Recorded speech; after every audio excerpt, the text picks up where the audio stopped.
देश की इमेज खराब हुई है। मैं यूरोप में था, अचानक एक बंदा आया और उसने मुझसे पूछा कि आर यू इंडियन? तो मैंने मुस्कुरा के कहा हाँ। फिर उसने कहा कि आई हेट इंडियंस। अब वहां तो मैंने मजाक में कह दिया, मैंने कहा दैट्स योर प्रॉब्लम सर, और ठाके लग गए और बात खत्म हो गई। उसने भी आगे नहीं बढ़ाई। लेकिन कदम कदम पे ये फील तो हुआ कि आप लोगों की निगाह में गिर रहे हैं। ये तो बिल्कुल बेकार की बात है कि डंका बजता है और हमारा पासपोर्ट, ये सब तो बिल्कुल बेकार की बात है। आप पासपोर्ट की लाइन में जब लगते हैं तो आपके समझ में आ जाता है, यूरोप में वो सबसे पहले यही पता करने की कोशिश करते हैं कि आपके लौटने का टिकट है कि नहीं। और आयरलैंड में अगर हिंदुस्तानियों के खिलाफ जुलूस निकल रहा है, ऑस्ट्रेलिया में अगर आपके खिलाफ जुलूस निकल रहा है, कि बहुत सारी जगहों पर भर्तियों में ये देखा जा रहा है कि हिंदुस्तानी ना हो तो बेहतर। मसला नहीं है, ये मसला है कि आपके जो वीडियोस बनते हैं, जो दिन रात गालियां होती हैं, अब तो ट्विटर हो, फेसबुक हो, आप सब ट्रांसलेट करके देख सकते हैं। आपको लग रहा है आप हिंदी में लिख रहे हैं तो विदेशियों को पता नहीं चलेगा। हमारे देवरिया में अभी हाल में, जिस शहर का मैं रहने वाला हूँ, 50 साल पुरानी एक दरगाह, जहाँ मुसलमानों से ज्यादा हिंदू लोग जाते हैं मन्नत मांगने, आपने उसको गिरवा दिया। अब ये कि पाकिस्तान में गिरते हुए मंदिर के जब विजुअल्स आपके सामने आते हैं तो क्या फीलिंग आती है। और फिर सोचिए कि वही फीलिंग पूरे मुस्लिम वर्ल्ड में, केवल मुस्लिम वर्ल्ड में नहीं जाएगी, वो पूरे लिबरल वर्ल्ड में जाएगी, पूरे डेमोक्रेटिक वर्ल्ड में जाएगी कि इंडिया के अंदर धार्मिक स्थान गिराए जा रहे हैं। फिर क्या इमेज बनेगी। त्योहार बहुत ज्यादा आक्रामक हुए हैं।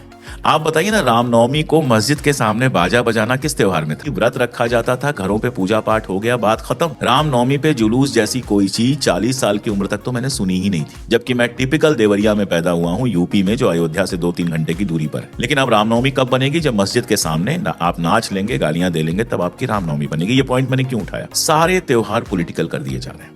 कनाडा के एक लेक में एक इंडियन फैमिली अधनंगी नहा रही है और साबुन लगा रही है। देखा है, वो अपनी नदियों में तैरते हैं, वो अपने समंदर में तैरते हैं और उसके साथ एक सहजीवन जीते हैं। आपके लिए वो नहाने की चीज बन गई, वही छठ के बाद नहाने का मामला है। अपनी गंदगी वहां निकालने चले गए, आप साबुन लगा करके नहा रहे हैं। ये वही आक्रामकता है। आप ये समझने को तैयार ही नहीं है कि आप वहां गए हैं, उनका एहसान है कि उन्होंने आपको एक बेहतर जिंदगी दी है। यहाँ आप 700-800 साल पहले या 400 साल पहले आए हुए लोगों को अभी तक मेहमान मान रहे हैं, और मेहमान भी अवांछित मान रहे हैं कि मुसलमान तो बाहर से आए। और वहां आप जुमा 20 साल पहले गए हो और आप बिल्कुल उसको अपनी तरह का बनाना चाहोगे, कैसे बर्दाश्त करेंगे वो? यहाँ तो आपको अजान की आवाज से दिक्कत हो जा रही है, और वहां आप चाहोगे कि होली के दिन आप हुड़दंग करो और लोग बर्दाश्त करें। कश्मीर पाकिस्तानी हो गया, बाकी सारे मुसलमान पाकिस्तानी हो गए, सिख खालिस्तानी हो गए, नॉर्थ ईस्ट हमारा चाइनीज हो गया, अब तो बंगाली बांग्लादेशी हो गए। तो हिंदुस्तानी कौन बचा? यूपी बिहार और जो बीमारू स्टेट थोड़ा सा आपका है, वही हिंदुस्तानी बचा। इसके सवर्णों का जो पागलपन है वो इस देश को बर्बाद कर रहा है। आप मिडिल क्लास घेरे को मैं बहुत कायदे से देख रहा हूँ, रोज मिलता हूँ, सारे मिडिल क्लास के ही लोग हैं क्योंकि हम उसी क्लास को बिलोंग करते हैं। परेशानियां बिल्कुल दरवाजे पर है और किसी भी दिन दरवाजा तोड़ के अंदर आएंगे। और एक कहावत मैंने बहुत पहले पढ़ी थी, रशियन कहावत, कि 1000 साल में कुछ नहीं बदलता, रातों रात सब बदल जाता है। वो रातों रात कभी भी हो सकता है।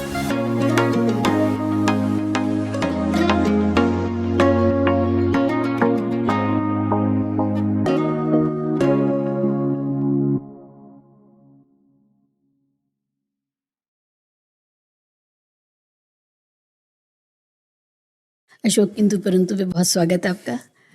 ये बताइए, आप बहुत विदेश यात्राएं कर रहे हैं आजकल, अभी भी बाहर से कहीं से वापस आए हैं आप? जी, ओमान गया था मैं। ओमान गए थे। ओमान अच्छी जगह है।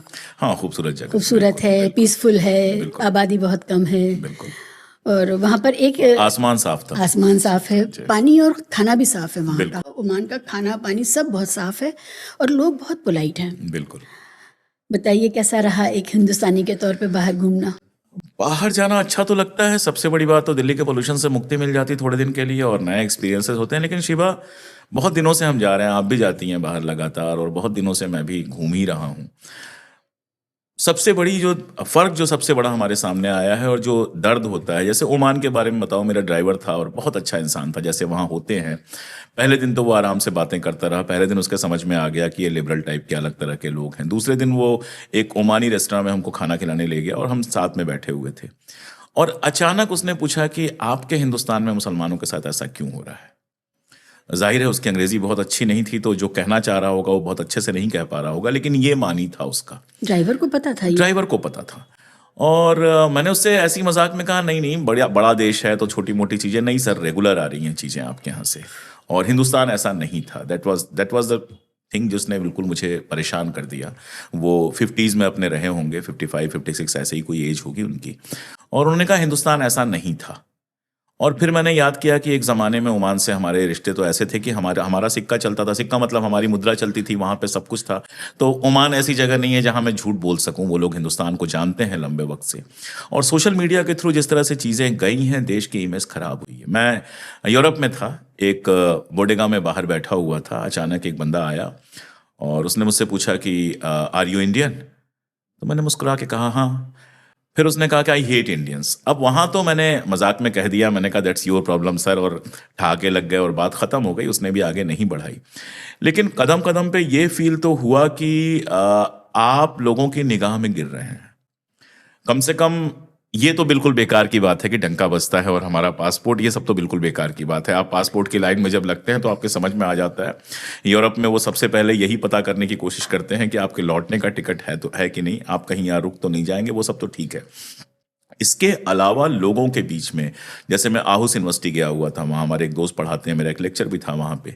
वहाँ के प्रोफेसर्स के साथ बैठिए आप, कहीं भी स्टूडेंट्स के साथ आप बैठिए, कहीं रेस्टोरेंट में, आप जानती हैं यूरोप में वो स्मॉल टॉक का बहुत फैशन है, तो अननोन आदमी भी आपसे आके 2 मिनट बात कर लेता है, वेलकमिंग बात कर लेता है। लेकिन अगर वो बात लंबी खिंचती है तो कहीं ना कहीं ये सारी चीज़ें आती हैं। उसके लिए 2 चीज़ें जिम्मेदार हैं। एक तो इसराइल को लेके, पूरी दुनिया में इसराइल के बाद अकेले हम थे, अब अर्जेंटीना वगैरह को आप छोड़ दीजिए, जहां से सबसे ज़्यादा फेक न्यूज़ हमने प्रोड्यूस की। हम ऐसे पागल हो रहे थे जैसे इसराइल हमारा पता नहीं क्या है।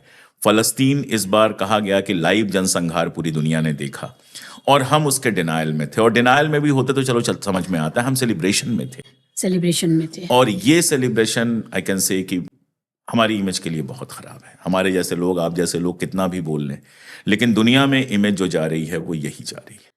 बाप रे। तो ये दुख देता है। लाखों हिंदुस्तानी बाहर रहते हैं, बिल्कुल। क्या होगा इनका? ओमान में तो गली गली में, ओमान में हमारे होटल के मैनेजर से लेके, हाँ, पैरों उर्दू से बोलते हैं लेके, लोग, आराम बिल्कुल से उर्दू आराम से बोलते हैं। आराम से। उर्दू साउथ इंडियन से इतने भरे पड़े हुए हैं। ओमान के खाने की आप बात कर रही थी, वो तकरीबन अपने साउथ इंडियन खाने के आसपास ही है। जी। और मैंने उनसे डिश पूछी थी तो उन्होंने कहा बिरयानी। हाँ, तो हमने बिरयानी हर बिरयानी तो जगह। हमारी है, ये नहीं हमारी। 3 दिन बिरयानी खा खा के हम इतना ऊब गए थे कि चौथे दिन मेरी बेटी ने कहा कि पापा आज मुझे दिन भर सिर्फ वेजिटेरियन खाना है, अगर कुछ और अच्छा नॉनवेज मिलता है तो ठीक है। तो फिर मैं एक लखनवी होटल में उसको लेके गया कि भाई यहाँ कुछ अलग तरह का आपको नॉनवेज मिल जाएगा, बाकी तो बिल्कुल हमारे जैसा खाना है। हाँ, मुझे खासकर लंदन में मैं हमेशा फील करती हूँ कि वो लोग चिकन करी बहुत खा रहे हैं। मतलब बटर मसाला, चिकन बटर मसाला। हाँ, चिकन करी बहुत खा रहे हैं। और मतलब मछली फ्राई करके जो खा रहे हैं वो तो फिश एंड चिप्स तो है ही, लेकिन चिकन करी बहुत खाते हैं। लेकिन यहाँ तो बिरयानी, उन्होंने सीधे कहा बिरयानी हमारा खाना आपको है। इंडियन रेस्टोरेंट वहाँ ढूंढना पड़ता है यूरोप में, यहाँ हर रेस्टोरेंट में इंडियन टाइप का ही खाना है। यूरोप में इंडियन रेस्टोरेंट जितने भी हैं वो बांग्लादेशी चलाते हैं। ज़्यादातर चलाते हैं।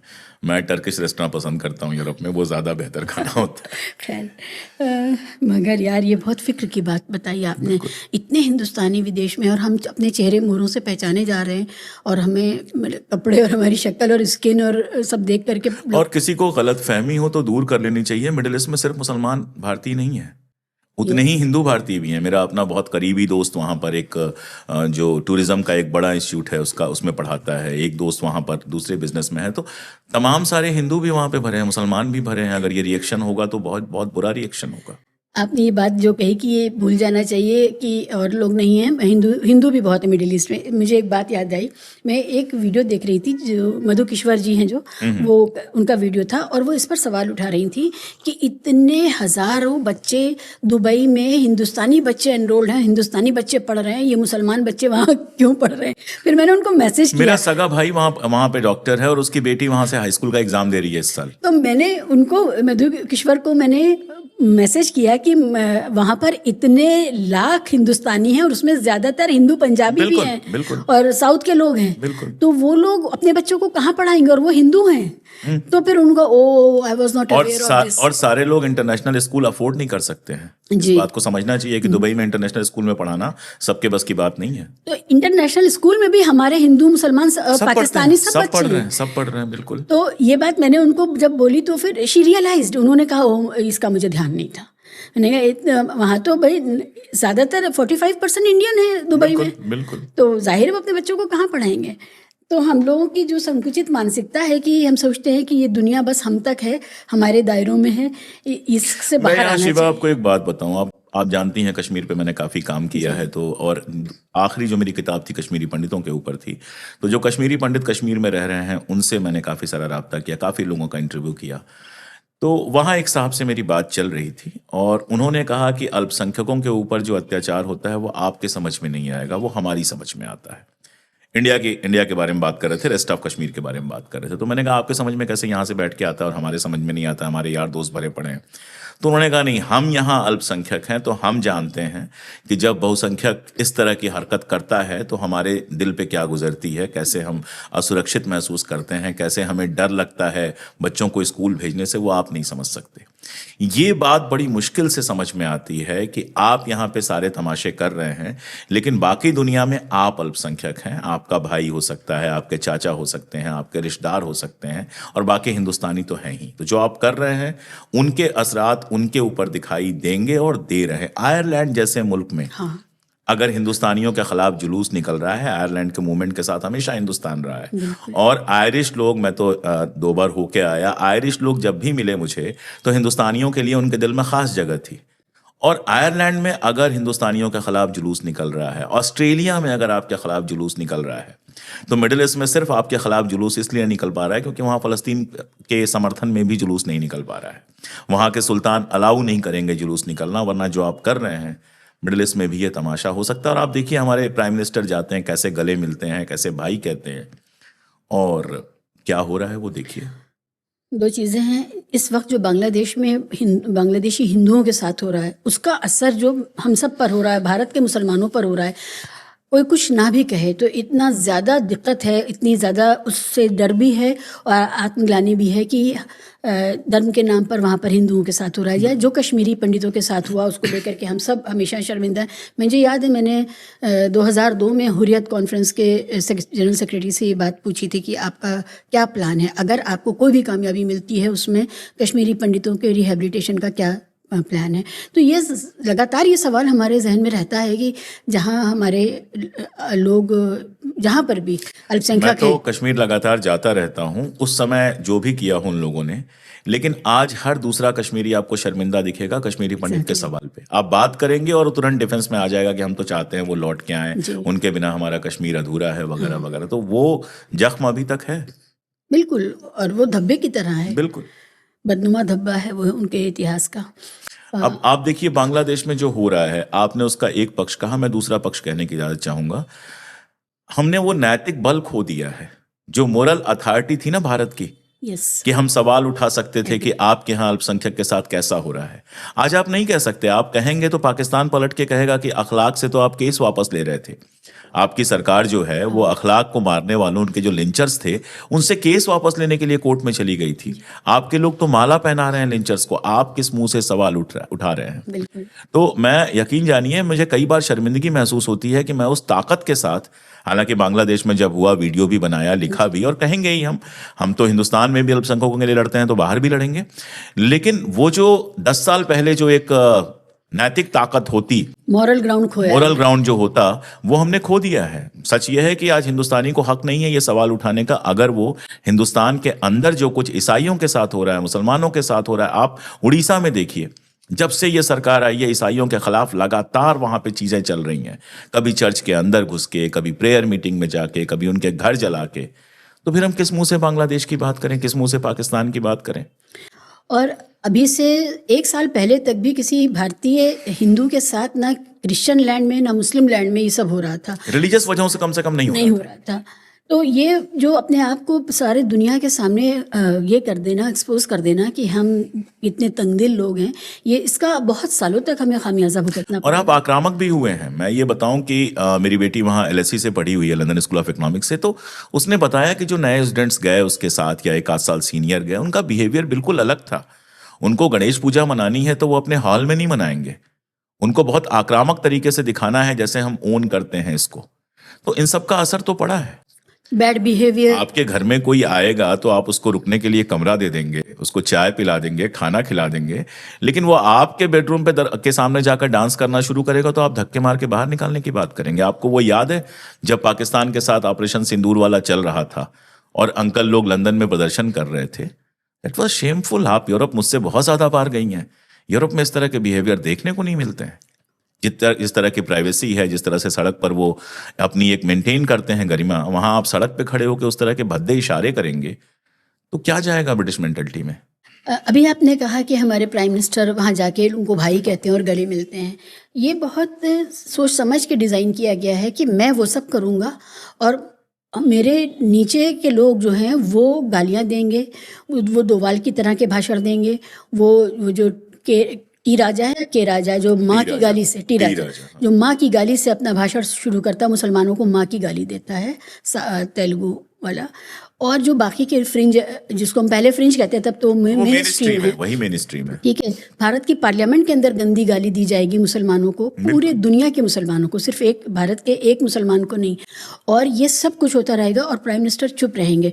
मेरे ये नहीं समझ में आता, वहाँ जाके मुसलमानों को भाई कहने वाले प्राइम मिनिस्टर यहाँ भारत के अंदर एक भी हिंदू मुस्लिम एकता का या देश में इन जनरल एकता को बढ़ाने का एक भी बयान उन्होंने क्यों नहीं दिया? ये बहुत शर्मनाक बात है।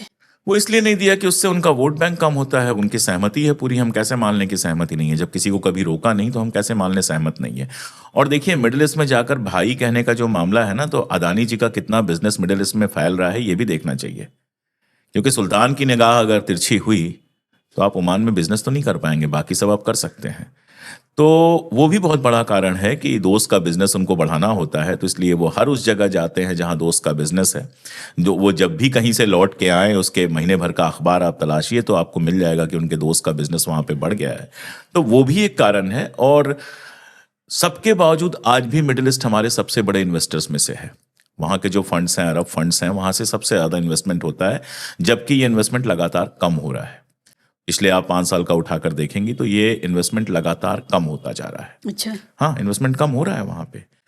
मैं आपको बता सकता हूँ कि बहुत सारी जगहों पर भर्तियों में ये देखा जा रहा है कि हिंदुस्तानी ना हो तो बेहतर।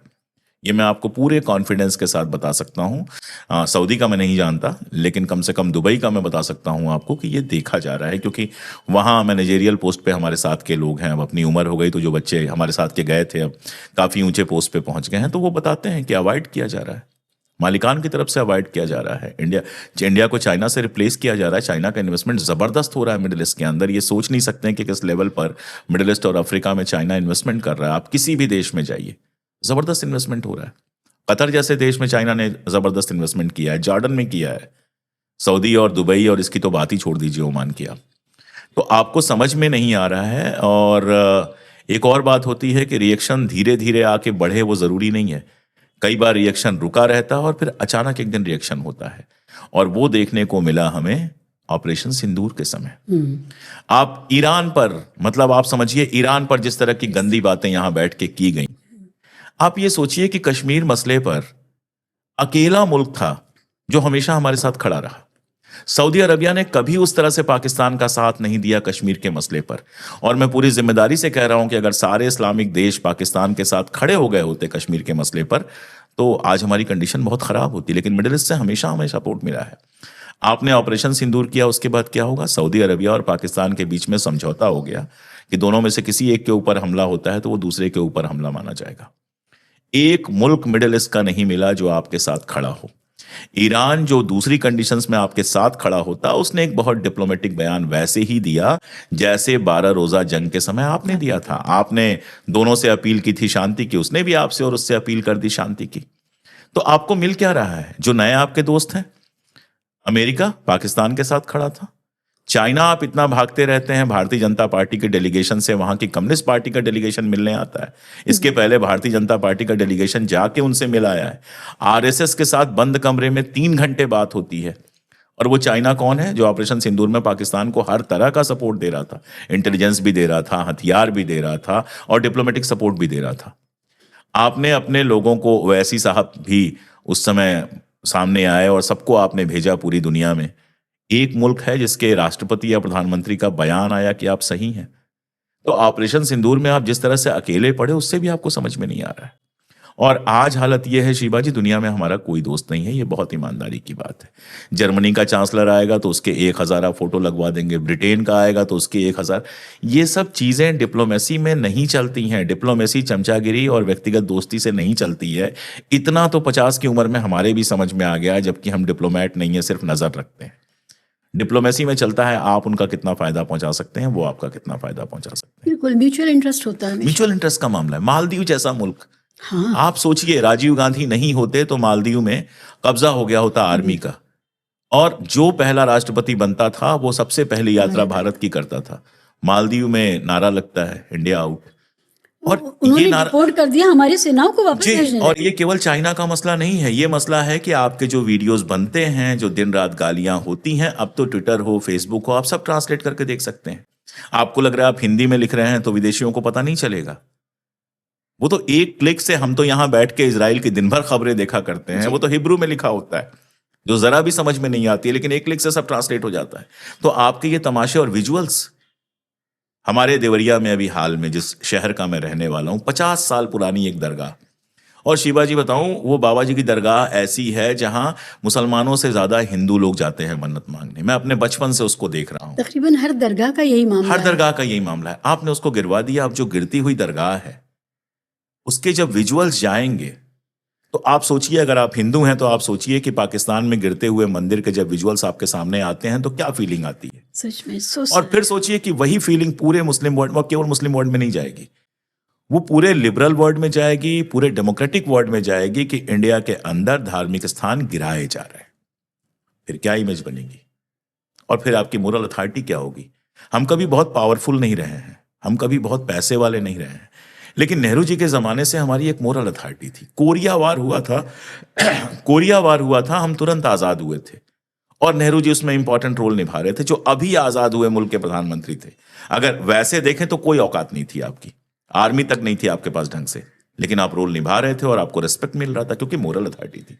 आप पीस की बात कर रहे थे, आप सेकुलरिज्म की बात कर रहे थे, आप हिंदू मुस्लिम एकता की बात कर रहे थे अपने मुल्क के अंदर, आप पारसियों तक को अल्पसंख्यक का दर्जा दे रहे थे जो 1000 में थे, तो आपको दुनिया भर में इज्जत मिल रही थी। अब आपके पास ना तो हथियार हैं सबसे मॉडर्न, ना आप कोई बहुत रईस है, ना आपके पास मोरल अथॉरिटी है। You are just a country between all those countries, इससे ज्यादा कुछ नहीं है। और बाकी आप एक रेपिस्ट की तरह जाने जा रहे हैं। बाकी आप, क्या कहूं उसके लिए, लफ्ज भी इस्तेमाल करने में शर्म आती है कि हमारी क्या इमेज बाहर बनाई गई है। ट्रॉलर्स हैं हम रेपिस्ट हैं, स्कमर्स हैं। लगातार ऐसे वीडियोस आ रहे हैं जिसमें हिंदुस्तानी कोई नौजवान है जो वहां पर ऑनलाइन कम उम्र माइनर लड़कियों को सॉलिसिट अभी हाल में आया है, लगातार आ रहे हैं। मैं शिवाजी 6 महीने पहले वो बच्चा पढ़ने गया था। हाँ। मैं अपनी बच्ची को जब मैंने यूके भेजा था, आप जानती हैं उस समय भी आपसे बात हुई, एक नॉर्मल जो हमारे जैसा हिंदुस्तानी होता है, थोड़े से पैसे कमाने वाला, वो जिंदगी भर की बचत लगा के बच्चे को भेजता है पढ़ने के लिए। अगर फीस माफ भी हो जाए तो वहां रहने और खाने का लंदन का खर्चा वही जान सकता है जिसका बच्चा वहां पे रहा हो या जो खुद वहां महीने 2 महीने रहा हो। कैसे माँ बाप ने भेजा होगा, और वहां जाके पहला काम उसने क्या करना शुरू किया, 14 साल की लड़की को वो टेक्स्ट कर रहा है। ये कल्चर हमारा होगा वहां पे। फिर क्या असर पड़ेगा। तो समझ में नहीं आ रहा है कि हम सेक्सटॉर्शन भी हमारे लोग कर रहे हैं, हमारे लोग स्कैम भी कर रहे हैं, हमारे लोग ऑनलाइन ये वाले काम भी कर रहे हैं जिनका आपने जिक्र किया। इसको वहाँ पर ग्रूमिंग कहते हैं। हाँ, ग्रूमिंग कहते हैं उसको, तो सेक्सुअल ग्रूमिंग कहते हैं, तो वो भी कर रहे हैं।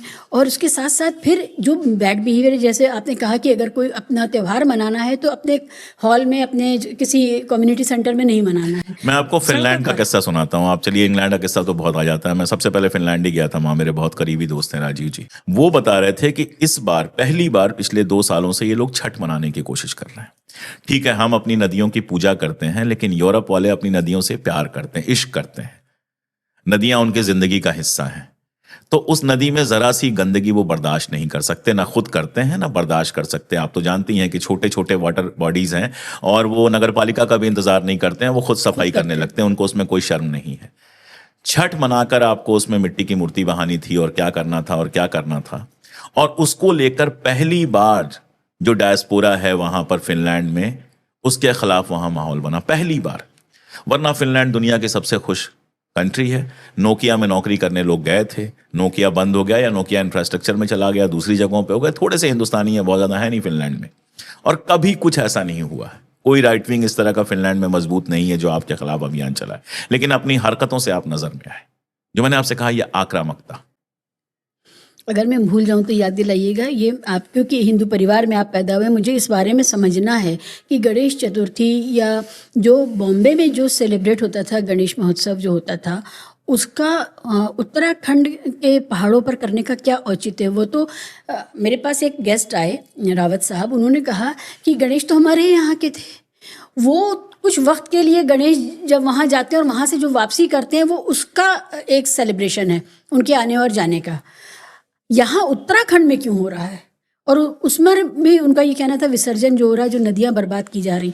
तो वो मैं इस पर आना चाहूँगी, आपसे जानना चाहूँगी कि आप मुझे बता सकें। मैं बहुत सीधी सी बात कर रहा हूँ कि बहुत सारी परंपराएं, जैसे गणेश चतुर्थी हमारे यहाँ नहीं मनाई जाती थी। जी वही यही है। हमारे शहर में गणेश चतुर्थी नहीं, दुर्गा पूजा जरूर मनाई जाती थी, लेकिन गणेश चतुर्थी नहीं मनाई जाती थी।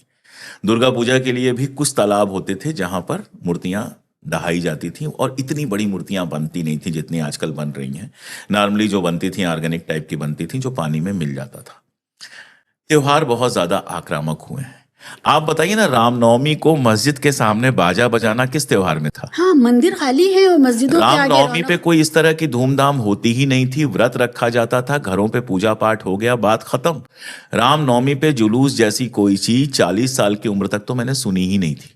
जबकि मैं टिपिकल देवरिया में पैदा हुआ हूं, यूपी में, जो अयोध्या से 2-3 घंटे की दूरी पर है।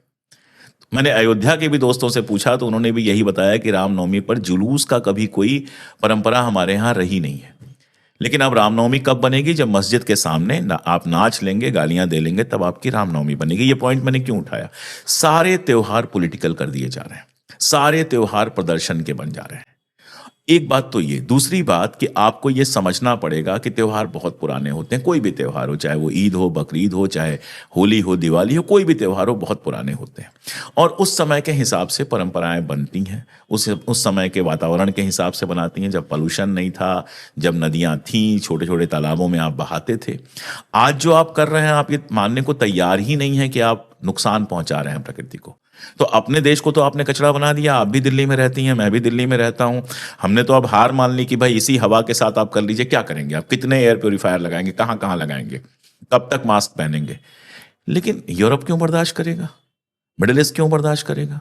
जहां की हवा साफ है, जहां की नदी साफ है, जिनकी नदी उनकी जिंदगी का हिस्सा है, इस ठंड में वो सौना में जाते हैं और उसके बाद सीधे समंदर में छलांग लगाते हैं और बाहर निकल के मुस्कुराते हैं।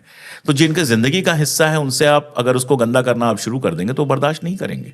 फिर रहिए आप यहीं पे, करिए गंदा, करिए बर्दाश्त। आपने तो त्योहारों को तमाशा बना के रख दिया। अब तो हर त्योहार के पहले डर लगता है कि कौन सा नया नाटक हो जाएगा। कनाडा के एक लेक में एक इंडियन फैमिली ऑलमोस्ट अधनंगी नहा रही है और साबुन हाँ, लगा रही है। देखा है मैंने वो। आई वाज मतलब इसको कैसे आप जस्टिफाई करते होंगे? वो अपनी नदियों में तैरते हैं, वो अपने समंदर में तैरते हैं और उसके साथ एक सहजीवन जीते हैं। आपके लिए वो नहाने की चीज बन गई, वही छठ के बाद नहाने का मामला है। अपनी गंदगी वहां निकालने चले गए, आप साबुन लगा करके नहा रहे हैं। ये वही आक्रामकता है। आप ये समझने को तैयार ही नहीं है कि आप वहां गए हैं, उनका एहसान है कि उन्होंने आपको एक बेहतर जिंदगी दी है।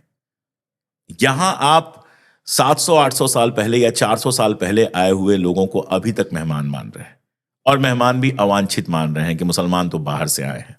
जबकि अगर चलो बाहर से ही आए हैं, मान लिया कि बाहर से ही आए हैं, तो 400 साल हो गया ना। बहू आती है तो 40 साल में घर की हो जाती है पूरी तरह से और हो जाता है। यहाँ 400 साल से जो लोग आए हैं, जो आपकी जमीन पे खेती कर रहे हैं, जोत बो रहे हैं, बिजनेस में शामिल हैं, उनको तो आप बाहरी कहोगे। और वहां आप जुमा 20 साल पहले गए हो और आप बिल्कुल उसको अपनी तरह का बनाना चाहोगे। कैसे बर्दाश्त करेंगे वो? यहां तो आपको अजान की आवाज से दिक्कत हो जा रही है, और वहां आप चाहोगे कि होली के दिन आप हुड़दंग करो और लोग बर्दाश्त करें। जहां गलियों में आवाज ही नहीं होती है, जहां जोर से बोलना जो है वो बदतमीजी मानी जाती है, कोई चिल्लाता हुआ नहीं दिखता है, वहां आप सोचते हो डीजे लगाओगे और लोग एंजॉय करेंगे। तो कैसे होगा? डोभाल ने जो बयान दिया है आपने 400 साल पुराने का, हालांकि आप भी जानते हैं और हम भी जानते हैं कि भारत का मुसलमान भारतीय है, वो बौद्ध नहीं, मैं तो इनका लॉजिक मान लेता हूं कि जितने मुसलमान हैं, मैं कह रहा हूं कि मेरे ड्राइवर से लेके और मेरे बॉस तक जितने मुसलमान हैं, मान लीजिए क्लास 1 से लेके क्लास 4 तक, सब एक साथ एक दिन तैयारी की और अरब से उठ के चले आए, तो भी तो 400 साल हो गए हुजूर। हाँ, 400 साल में तो कहीं के भी आप हो जाते हैं।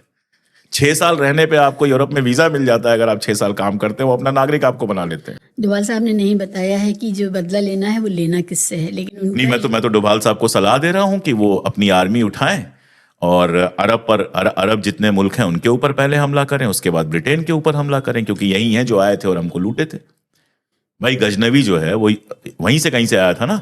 हाँ, सेंट्रल एशिया में तो करे सेंट्रल एशिया पे हमला। फरगना, बुखारा, वहां तो जाके शेख को आप मतलब ऐसे भाई बनाते हो, ऐसे गले लगाते हो कि कई बार हमें लगता है इतने भी क्या गले लगना, हमारे भी दोस्त हैं, इतने गले तो हम भी नहीं लगते हैं, और यहां आप अटैक करोगे। एक चीज़ और है, मोदी साहब वहाँ जाके जिस तरह से हंसते हैं तो हंसने का कोटा वहीं ख़त्म करके आ जा रहे हैं।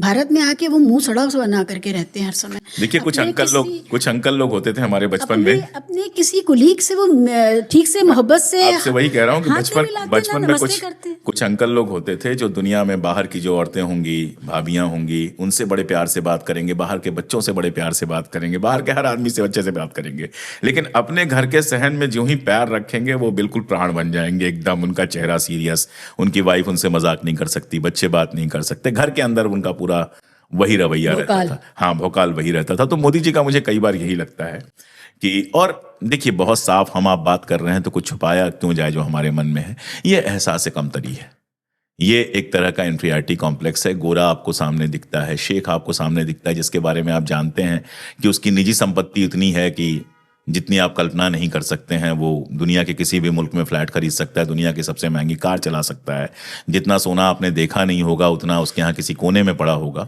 तेल की बदौलत या किसी भी बदौलत। तो वहाँ एहसास कमतरी है, क्योंकि यही मोहब्बत अगर सिर्फ बाहर का मामला होता तो पाकिस्तान के प्रधानमंत्री से भी होती, बांग्लादेश से भी होती, श्रीलंका से भी होती, वहाँ इतनी नहीं दिखती है। चेहरे का जो उजाला बढ़ता है यूरोप जाके, उतना यहाँ नहीं बढ़ता। मैं जानता हूँ, आप भी जानती हैं कि लोग एक बार यूरोप जाते हैं और जिंदगी भर गाना गाते हैं, अरे वहाँ की क्या जिंदगी है। हम आप जाते हैं तो बहुत सारी चीज़ें सोचते हैं, हम ये भी सोचते हैं कि अच्छा ये 1800, एक मैंने बोडेगा देखा, हमारे दोस्त ले गए कि यहाँ 1857 में ये बोडेगा खुला था, तब से एक तरह की बियर मिली। तो मैंने कहा कि ये जब हमें लूट रहे थे, हमारा जीना हराम कर रहे थे, तो हमारे पैसों से ये बोडेगा खोल रहे थे। तो हम ऐसे देखते हैं, वहाँ के म्यूजियम्स में हमें अपनी चीजें नजर आती। मेरी बेटी वो जो ब्रिटिश म्यूजियम है कहती है ये वो चोर बाजार है, सारी दुनिया से चोरी करके। और कुछ लोग वहां जाते हैं तो ऐसे फ्लैट होके आते हैं कि सारी जिंदगी वही कहानी सुनाएंगे कि जब मैं लंदन गया था, भले 3 दिन के लिए गए हूं, 4 सड़कें देखी हूं, लेकिन सारी जिंदगी वही कहानी सुनाएंगे। तो मोदी जी क्या कहीं ना कहीं एहसास कमतरी है, और वो एहसास कमतरी खास तौर पे वेस्ट एशिया में दिखती है और यूरोप में दिखती है, गोरों के सामने दिखती है और शेखों के सामने दिखती है। और शेखों के साथ तो मैं बहुत क्लियर हूं कि बिजनेस का मामला बहुत बड़ा है, इसलिए इतना ज्यादा कुछ दिखता है। उनको खुश रखना जरूरी है, उनको खुश रखना जरूरी है, उनका भी है, इनका भी है, शेखों का भी बिजनेस है, इंडिया एक बड़ा मार्केट है, उनके लिए भी है और इनके लिए भी है, तो वो रिश्ता दूसरे लेवल पे जाके सेट हो जाता है। कि ऑस्ट्रेलिया से खबर ही आई है कि इंडियंस को उन्होंने अलर्ट पे रखा हुआ है और वो वीज़ा भी नहीं इशू कर रहे हैं, जो इंडियंस हैं वहाँ पर भी डिपोर्ट करने की बात है। सऊदी अरब ने सबसे ज़्यादा भारतीयों को डिपोर्ट किया है पिछले कुछ सालों में। तो ये जो डिपोर्टेशन है ये बहुत खामोशी से हो रहा है, इसके बारे में मीडिया बात नहीं करना चाहता है, क्योंकि इससे फिर पता चल जाएगा कि हम विश्व गुरु नहीं हैं, हमारे औकात नहीं है वीज़ा की, पासपोर्ट की, और हमारे लोगों को बेइज्जत करके बाहर किया जा रहा है। भारत में है उनको नहीं संभाल पा रहा है। हम लोग एक्सट्रीम पॉवर्टी वाले देश माने जा रहे हैं, हमारी पर कैपिटा इनकम सब सहारन अफ्रीकन कंट्रीज से भी कम है, लेकिन ये जो छोटा सा मिडिल क्लास है वही ट्विटर पे भी एक्टिव है, वही सब जगह, और वही अपने को विश्व गुरु। तो इसका रियलिटी चेक इन लोगों को कब कैसे कराया जाए? बाकी का गरीब हिंदू, मुसलमान, सिख, ईसाई भारत का, उसको ये अपना ही नहीं मानते क्या? या वो मर जाने के लिए हैं, वो डिपॉपुलेट कर देने के लिए हैं, बस यही लोग जिएंगे? चाहते तो यही है शिवा। ये डिपोर्टेशन वाले को हमको 2 तरीके से देखना पड़ेगा। एक तो वो है ही कि आपकी जो इमेज खराब हो रही है, दूसरा कितने लोगों को वो लेंगे आपके यहाँ। जो लोग जा रहे हैं, कैसे कैसे लोग जा रहे हैं, लीगल इलीगल तरीकों से जा रहे हैं। आप देखिए पूरे यूरोप में जो सबसे आसान तरीका है माइग्रेट करने का, स्टूडेंट बन के जाते हैं। बीए में एडमिशन वहाँ किसी, आप भी जानती हैं कि वहाँ सिर्फ ऑक्सफोर्ड और कैम्ब्रिज नहीं है, वहाँ ऐसी भी यूनिवर्सिटीज हैं जहाँ पैसों में एडमिशन हो जाता है, या सब स्टैंडर्ड यूनिवर्सिटीज़ हैं, वहाँ एडमिशन्स लेते हैं। एडमिशन लेने के बाद उनका रूल था 2 साल का वीज़ा आपको मिल जाता था, वर्क वीज़ा मिल जाता था, अगर आप सक्सेसफुली कंप्लीट कर लेते हैं 2 साल का, वो वर्क वीज़ा हो गया। और उसके बाद फिर कैसे कैसे वीज़ा बढ़वा के वहाँ की नागरिकता लेने की कोशिश करते हैं। एक हकीकत तो ये है, डंकी रूट है ही जिससे लोग पहुंच रहे हैं, इलीगली लोग पहुंच रहे हैं, टूरिस्ट वीजा पर जाकर स्टे कर रहे हैं, मतलब किसी भी तरह से विदेश में रहने को मिल जाए, ये कोशिश है। इसके पीछे भी 2 चीज़ें हैं, एक तो वही एहसास कमतरी है कि कैसे भी हम वहाँ रहेंगे तो बेहतर रहेंगे। दूसरा, हमारे यहाँ वाकई ऐसी स्थिति बनी है कि लोगों को अपना भविष्य नहीं दिख रहा है। इस बात को हमको स्वीकार करना पड़ेगा कि लोग, आज जो मिडिल क्लास है शिबा, किसी भी तरह अपने बच्चे को विदेश में बसा देना चाहता है। वरना माँ बाप मैं जानता हूं कि डांटते हैं इस बात के लिए, नहीं वहीं रहना है, कैसे रहना है तुम देख लो। और ये मैं गरीब गुरबा की बात नहीं कर रहा हूँ, ये मैं अच्छे खासे पढ़े लिखे मिडिल क्लास की बात कर रहा हूँ जिनके बच्चों ने एडमिशन वहां पे लिया है। क्योंकि भारत में हम अपने बच्चों का, और ईमानदारी से कहूं तो दिल की अगर कोई पूछे तो मुझे भी लगता है जाए यार कहीं ढंग की जगह पे रहे, कोई भविष्य नहीं दिख रहा, कहीं कोई भविष्य नहीं दिखाई दे रहा, ये सच्चाई है। तो एक तो हमारे लोग जिस तरह से जा रहे हैं, तो कहीं भी ये होगा कि जब इलीगली पहुंचेंगे बाकी सब होगा तो डिपोटेशन होगा। दूसरा इसको देखना चाहिए, हम लोग कहते हैं मजाक में कि जब भी इकोनॉमिक प्रॉब्लम आती है तो पहला शिकार जो होता है वो माइग्रेंट बनता है। तो पूरी दुनिया में, यूरोप में भी एक खास तरह का इकोनॉमिक क्राइसिस है। अगर नॉर्वे को आप छोड़ दीजिए तो यूक्रेन वार की वजह से लगभग पूरा यूरोप फंसा हुआ है। जर्मनी की हालत ख़राब है, फिनलैंड की हालत ख़राब है, इंग्लैंड की हालत। तो जब ये होता है, अब हमारे यहाँ कोई प्रॉब्लम होती है तो हमको बिहारी नज़र आते हैं, आसाम में कोई प्रॉब्लम होती है बिहारी नज़र आएगा, महाराष्ट्र में प्रॉब्लम होती है तो आसामी और बिहारी और बांग्लादेशी नज़र आएगा। तो एक तो ये प्रॉब्लम है कि इकोनॉमिक प्रॉब्लम है, उनके पास रिसोर्सेज कम है, तो एकेडमिक्स में पैसों की कटौती की है, बाकी सारी जगहों पे की है। और दूसरा वही जिसकी बात हम लगातार कर रहे हैं कि हमने एक ऐसी पीढ़ी को खड़ा कर दिया है सोशल मीडिया और ये हिंदुत्ववादी नॉनसेंस के साथ, जो बेहद आक्रामक है, बदतमीज है, बेहद अहंकार से भरी हुई है, और कहीं ना कहीं उसके अंदर बहुत भयंकर वाली कमजोरियां हैं जिसके बारे में आप बात कर रही थी, जिस तरह की ट्रेनिंग पूरी हुई है। असल में कहूं तो मुझे लगता है हम सोशल मीडिया के लिए तैयार ही नहीं थे, सोशल मीडिया ने अचानक उरियां कर दिया सब। ये था सब। आप दिल्ली में पैदा हुई हैं, यहाँ यूनिवर्सिटी कॉलेज में पढ़ी हैं, तो आपको पता है कि ये था सब। जितने टांट हमारे यहाँ किए जाते हैं पता नहीं कहीं और किए जाते हैं कि नहीं किए जाते हैं, हर शहर में बाकी सारी चीजें, रेप हो रहे थे, सब हो रहा था, लेकिन सब पर्दे के पीछे था। सोशल मीडिया ने अचानक नंगा कर दिया, और उसमें भी क्या हुआ, ऐसी सरकार आती है जो इस तरह के लोगों को हीरो बनाती है। मोदी जी फॉलो करते हैं, जो माँ बहन की गालियां देते हैं उनको पीएम फॉलो करते हैं, तो फिर उनकी हिम्मत और बढ़ेगी। आप हमारे ट्विटर वॉल देख लीजिए, हम कुछ भी लिख दें नीचे सिर्फ और सिर्फ गालियां होंगी। मैंने तो कमेंट्स पढ़ने बंद कर दिए, पहले मैं कमेंट पढ़ता था कि लोगों से इंटरेक्ट करूंगा। तो ऐसे लोगों की मेन स्ट्रीमिंग कर दी गई, तो इनको लगता है हर जगह चलेगा। जैसे वो वीडियो जिसकी आप बात करें, जिसमें वो लड़का 4 महीने में गया, सर माफ कर दीजिए दोबारा नहीं होगा। उसको नहीं पता है कि ये पुलिस वाला नहीं है जो 500 का नोट लेगा और माफ करके आपको छोड़ देगा। वहां ये सबसे गंभीर अपराधों में से एक। नीचे पुलिस खड़ी है, वैन के साथ में गिरफ्तार करने आई है, उसको ये पता ही नहीं है। वो कह रहा है लास्ट टाइम, छोटी सी बात है, हाँ लास्ट टाइम, क्योंकि यहाँ वो आराम से गिव करता मी है, लास्ट वार्निंग। यहाँ वो आराम से करता है, यहाँ उसका बाप भी डांट के छोड़ देगा, लड़की का बाप भी शायद कहे चलो ठीक है कोई बात नहीं। वहां बहुत बड़ी चीज है। वहां हम जितने रेसिस्ट हैं शिवा, मतलब 50 साल की मेरी उम्र हो गई, कब तक सुनता रहूंगा कि मेरा रंग काला है? मुझे पता है मेरा रंग काला है, और ये कुंठा, रंग वाली कुंठा तो जा ही नहीं और रही। अगर मेरा रंग काला है तो उससे आपको क्या प्रॉब्लम है? अगर मुझे कोई प्रॉब्लम नहीं है तो, या मेरे लोगों को कोई प्रॉब्लम नहीं है तो आज भी आशुतोष को ट्रोल करने के लिए, अशोक पांडे को ट्रोल करने के लिए आपको रंग मिलता है। आप नहीं जानते हैं कि ये काम अगर यूरोप में बैठ के आप कर देंगे तो आप जेल में जाएंगे। बिल्कुल, क्योंकि वहां किसी के रंग पर इस तरह की टिप्पणी करना बाकायदा अपराध है। तो हम बेहद नस्ली समाज हैं, हम ये सब था हमारे समाज में। सोशल मीडिया ने अचानक उरियां कर दिया, फिर सरकार ने उसकी मेन स्ट्रीमिंग कर दी, जिसका परिणाम हम भुगत रहे हैं। अब ये बात आपने निकाली तो मैं ये जानना चाहती थी कि जब हमारे भगवानों के रंग तो सांवले ही हैं, सब इसी रंग के भगवान हैं हमारे, तो ये कैसे है कि हमारा ये कट ऑफ। गोरों ने 200 साल राज किया। गोरों को देखते ही आप यहाँ हालत देखिए ना।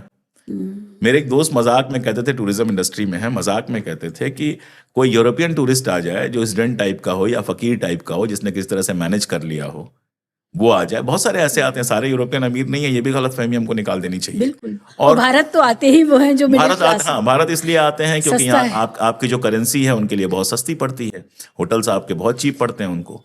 और वहीं सामने एक ब्लैक आ जाए जो एक कंपनी का मालिक हो, और दोनों सड़क पे निकल जाएं तो गोरे के पीछे लोग लग जाएंगे, ब्लैक को गालियां मिलेंगी। तो ये तो गोरों की गुलामी की है आपने, तो वो है। और केवल गोरे काले का नहीं है, उत्तराखंड के अंदर अभी हाल में आपने पढ़ा, मुसलमानों की लिंचिंग अभी तक सुनते थे, चाइनीज कह के लिंच कर दिया गया। बीएसएफ के बेटे का, जिसका बाप जो है वो आर्मी में है, बीएसएफ में है, देश की सुरक्षा कर रहा है। उसको आप क्या चाउमीन और मोमो कहेंगे? आप चाइनीज कहेंगे उसको।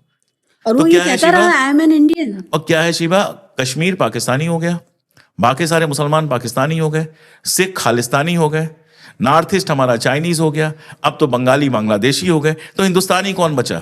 यूपी बिहार और जो बीमारू स्टेट थोड़ा सा आपका है, वही हिंदुस्तानी बचा।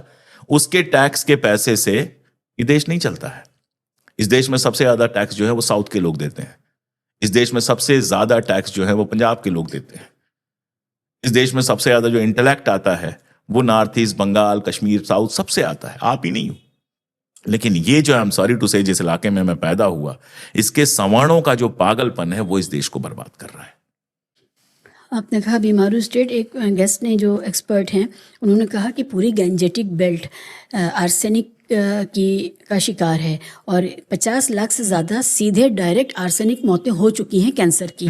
और ये तो हम लोग अपनी नदियों, पहाड़ों, ये जो बीमारू लोग हैं जो धर्म ज़्यादा मानते हैं, जो नस्लवादी हैं, जिनको लगता है कि मैं सरयू पारी ब्राह्मण हूँ तो मैं कानिकुश ब्राह्मण हूँ तो मैं ये हूँ, मैं वो हूँ, ये सारा कुछ करते हुए वो ये नहीं देखते हैं कि जल, जंगल, ज़मीन, इन तीनों पर उन्होंने धर्म का जिस तरह का बोझ डाला है, आज पूरे पूरे पहाड़ दरक रहे हैं। वो धर्म का नहीं, वो अंधविश्वास का बोझ है। धर्म कब कहता है आपसे ये सब करने के लिए? वो तो अंधविश्वास का बोझ है। आप पर्यावरण पेड़ पर लगा भी नहीं इनका रहे बड़ा हो, बोझ पेड़ है। काट रहे हो लगातार। नदियों का सत्यानाश, दिल्ली में जो आती है सरकार वो यमुना साफ करने की बात करती है। यमुना नाला थी, नाला है और ऐसे ही रहा तो नाला रहेगी।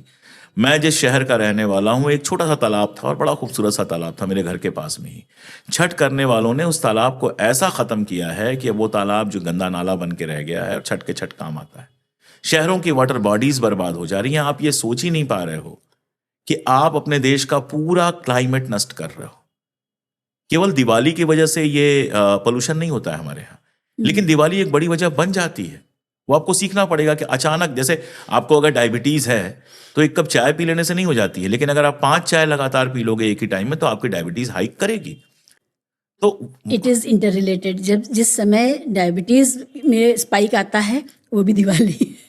वो भी दिवाली है, मिठाई होती है, वो तो खैर ईद पे भी आ सकता है, कभी भी आ सकता है, हमारे सारे त्योहार। पॉपुलेशन साइज छोटा है। हाँ। तो जो डॉक्टर्स हैं ना, वो उनकी सहालत ठीक बाद में शुरू होती है, इसके बाद जी में। बिल्कुल, मैं समझ सकता हूँ। और प्रदूषण की क्योंकि मैं सहालत। डायबिटिक हूँ और दिवाली भी मनाता हूँ तो मैं समझ सकता हूँ इस बात को। लेकिन प्रॉब्लम यही है कि आप ये मानने को तैयार, अरे इतने से क्या हो जाएगा, अरे इतने से क्या हो जाएगा। आप सब कुछ नष्ट करते जा रहे हो और आपको लग रहा है कि आप कोई धर्म की ध्वजा गाड़ रहे हो। आपने अपने बच्चों को, आप सोचिए, मुझे बताओ, आप बाहर से ही बात शुरू हुई थी तो वहीं का लें। बाहर जाओ ना, पानी खरीदना पड़ता है, टैप खोलो बाथरूम का और पानी पियो। होटल में कोई पानी देने आपको नहीं आता है।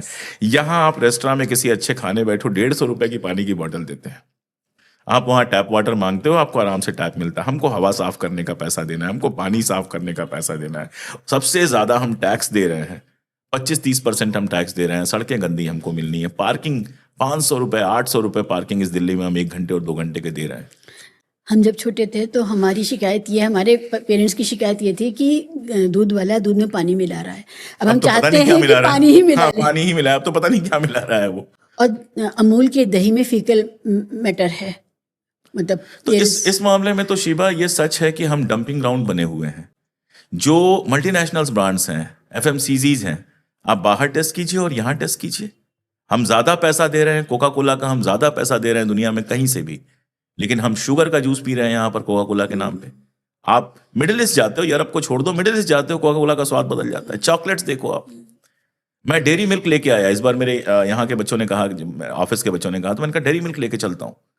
उनके तो अलग डेयरी मिल्क है, वही डेयरी मिल्क हम बचपन से यहाँ खा मैगी रहे हैं। अलग है। मैगी अलग है और वही डेयरी मिल्क हम बचपन से यहाँ खा रहे हैं। और आप बाहर जाके खाते हो, कह रहे अरे उससे सस्ती है, लेकिन यहाँ तो शुगर ही शुगर भरी हुई है। वहाँ का दूध, चीज और योगर्ट, एवरीथिंग इज। और आप देखिए कि धर्म के इस पागलपन में हमें इसकी चिंता ही नहीं है। हमें इसकी चिंता ही नहीं है कि दुनिया में हर चीज की हम डंपिंग ग्राउंड बने हुए हैं। सबसे खराब क्वालिटी की चीजें हमको दी जा रही हैं। जब दिवाली आती है तो खराब ये आपका बेसन, खराब खोया और पूरी जो मिठाई का जो पूरा जो भी तरीका होता होगा, उसके ऊपर रिपोर्ट आने लगती है कि शीरे में चींटियां हैं और कीड़े मकोड़े हैं और आपका ताकि आप चॉकलेट खरीदें। खोया ख़राब है और ये ख़राब है। हमारे लोग जो भी डिपार्टमेंट्स हैं वो साल भर क्या कर रहे होते हैं? ऐसा क्यों है कि ये इस तरह से हर त्यौहार हमारा किसी ना किसी बड़ी व्याधि से, किसी बीमारी से जुड़ गया है? मैं अलग तरीके से इसको देख रहा हूं कि हमारा इस पर ध्यान क्यों नहीं जाता है, क्योंकि हम बेकार की चीजों में लगे हुए हैं। जो मसला 47 में सुलझ गया, हम आज उसको फिर से जिंदा कर रहे हैं।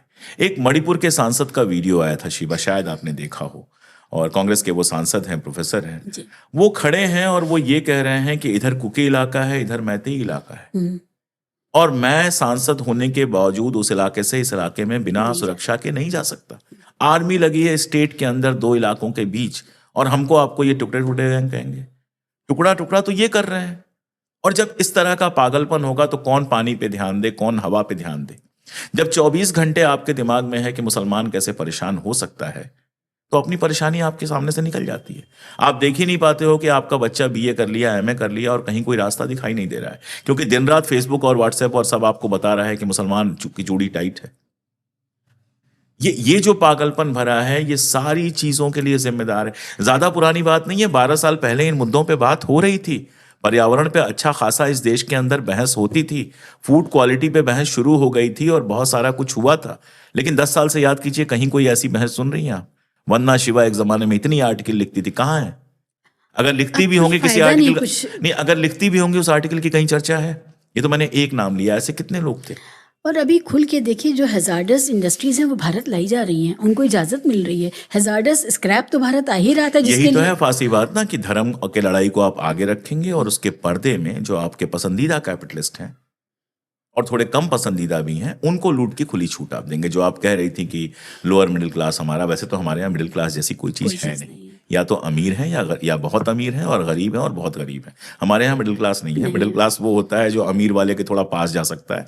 हमारा जो मिडिल क्लास है, उसके आखिरी जब दिन महीने का आता है, तो मैं आपको एक छोटी सी घटना बता दूं। कोविड का टाइम चल रहा था और आप जानती हैं कोविड में हम सब लोग अपने तरीके से जितनी मदद कर पा रहे थे कर रहे थे। मेरे पास एक केस आया जिसमें फ्लैट में रहने वाली, सोसाइटी के फ्लैट में रहने वाली एक फैमिली थी जो प्राइवेट सेक्टर में काम करते थे, और 4 दिन से उनके घर में खाना नहीं बना था। और ये बात किसी ने बताई थी, क्योंकि मिडिल क्लास के थे तो वो लाइन में लग के खाना ले नहीं सकते थे। हम लोगों ने उनके घर में राशन भिजवाया महीने भर का। तो ये हमारा मिडिल क्लास है कि 2 महीने तनख्वाह ना मिले तो जितनी थोड़ी बहुत बचत है, सब सोसाइटी में रहने वाला, सोसाइटी में रहने वाले, यानी 25,000 कम से कम किराया भी होगा उनका। तो 25,000 किराया, 50,000 आपका क्या कहते हैं उसको, किस्तें चली जाती हैं, 50,000 से ज़्यादा की किस्तें चली जाती हैं, गाड़ी ये वो, बच्चे की फीस चली जाती है, सब जाने के बाद आखिरी में बचते हैं 20-25,000 रुपए। उसी में सारा शोबाजी करनी होती है, उसी में ज़िंदगी कट जाती है। 2 महीने 3 महीने सैलरी ना मिले शिवा, तो अच्छा खासा जिसको हम मिडिल क्लास कहते हैं ना, वो सड़क पर आ जाता है। मिडिल क्लास के बीच में आत्महत्या की घटनाएं आ रही हैं, रिपोर्ट नहीं हो रही है, सब हो रहा है। तो हमारे यहाँ मिडिल क्लास है नहीं, नौजवान आत्महत्याएं कर रहे हैं। बिल्कुल। और हमारे यहाँ मिडिल क्लास है नहीं, दिखावे का मामला है, अहंकार भर दिया गया है। सोसाइटीज में रह रहे हैं, 1 करोड़ का फ्लैट 10 लाख रुपए जमा करके, कुछ शादी में मिला, कुछ बाप की बचत का, कुछ अपनी बचत का जमा करके 90 लाख रुपए लोन लेके वो सोसाइटीज में रह रहे हैं और अपने आप को बहुत रईस समझ रहे हैं। उनकी औकात क्या है? कुछ नहीं है। हकीकत ये है, मैं किसी को अपमानित नहीं कर रहा हूं, यही हम सबकी औकात है।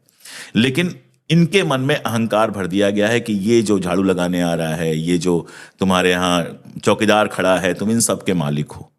और उस अहंकार में सारे तमाशे हो रहे हैं। लेकिन सबकी जिंदगी तबाह है शिवा। एक छोटे से क्लास को छोड़कर सबकी जिंदगी तबाह है। एक छोटा सा क्लास है जिसके पास पैसा भरता जा रहा है। गवर्नमेंट सेक्टर में छोटा सा क्लास है जो करप्शन से भर रहा है, सरकारी है, और कुछ मिडिल मैन है। 2 चीज़ें हैं। एक, जो हमारे यहाँ इतने रेप्स बढ़ गए हैं बेतहाशा, और 3 साल की बच्ची, 6 साल की बच्ची, 8 साल की बच्ची और 80 साल की महिला, सब असुरक्षित हैं।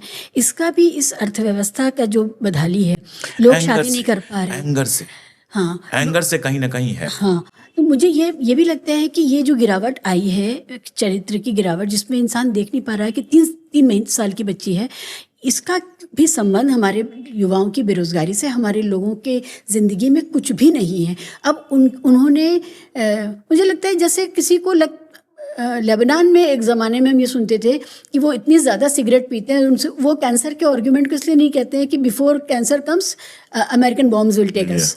तो ये वाली जो एक होती है ना कि हम एडॉक पे जी रहे हैं, हमें पता नहीं हम कब कहाँ होंगे, तो उसमें भी इस तरह का वहशीपन समाज में पैदा होता है। मुझे मतलब ये तो हो सकता है, अब इस पर कोई रिसर्च करे तो समझ में आएगा, डेटा सामने हो तो कुछ बात करें, लेकिन हाँ, दिखाई तो देता है। मुझे लगता है कि कुछ चीज़ें ना पैकेज में आती हैं। जब आप सांप्रदायिक होते हैं, आप जातिवादी होते हैं, तो स्त्री विरोधी आप अपने आप हो जाते हैं। मैं जिंदगी में एक भी ऐसे सांप्रदायिक आदमी से नहीं मिला जो जातिवादी ना हो और जो स्त्री विरोधी ना हो। बहुत मॉडर्न लगने वाला भी थोड़ी देर में खुलता है तो वो वही हो जाता है। गालियां हमारे समाज का हिस्सा रही हैं, तो वैसे भी हम कोई बहुत स्त्री कोई इज्जत करने वाले समाज नहीं रहे हैं, और ये अक्रॉस द रिलीजन है। ऐसा कुछ नहीं है कि किसी एक रिलीजन के लिए हम औरतों की बहुत इज्जत करने वाले समाज कभी नहीं रहे हैं। इस बात को, कुछ चीज़ों को अब हमको स्वीकार भी कर लेना चाहिए। जब बुरा समय आया है तो हमने भी बहुत पर्दे डाल लिए। और इसमें जब आप सांप्रदायिक हुए हैं तो आपके अंदर एक जबरदस्त हिंसा आई है, प्रतिहिंसा आई है आपके अंदर।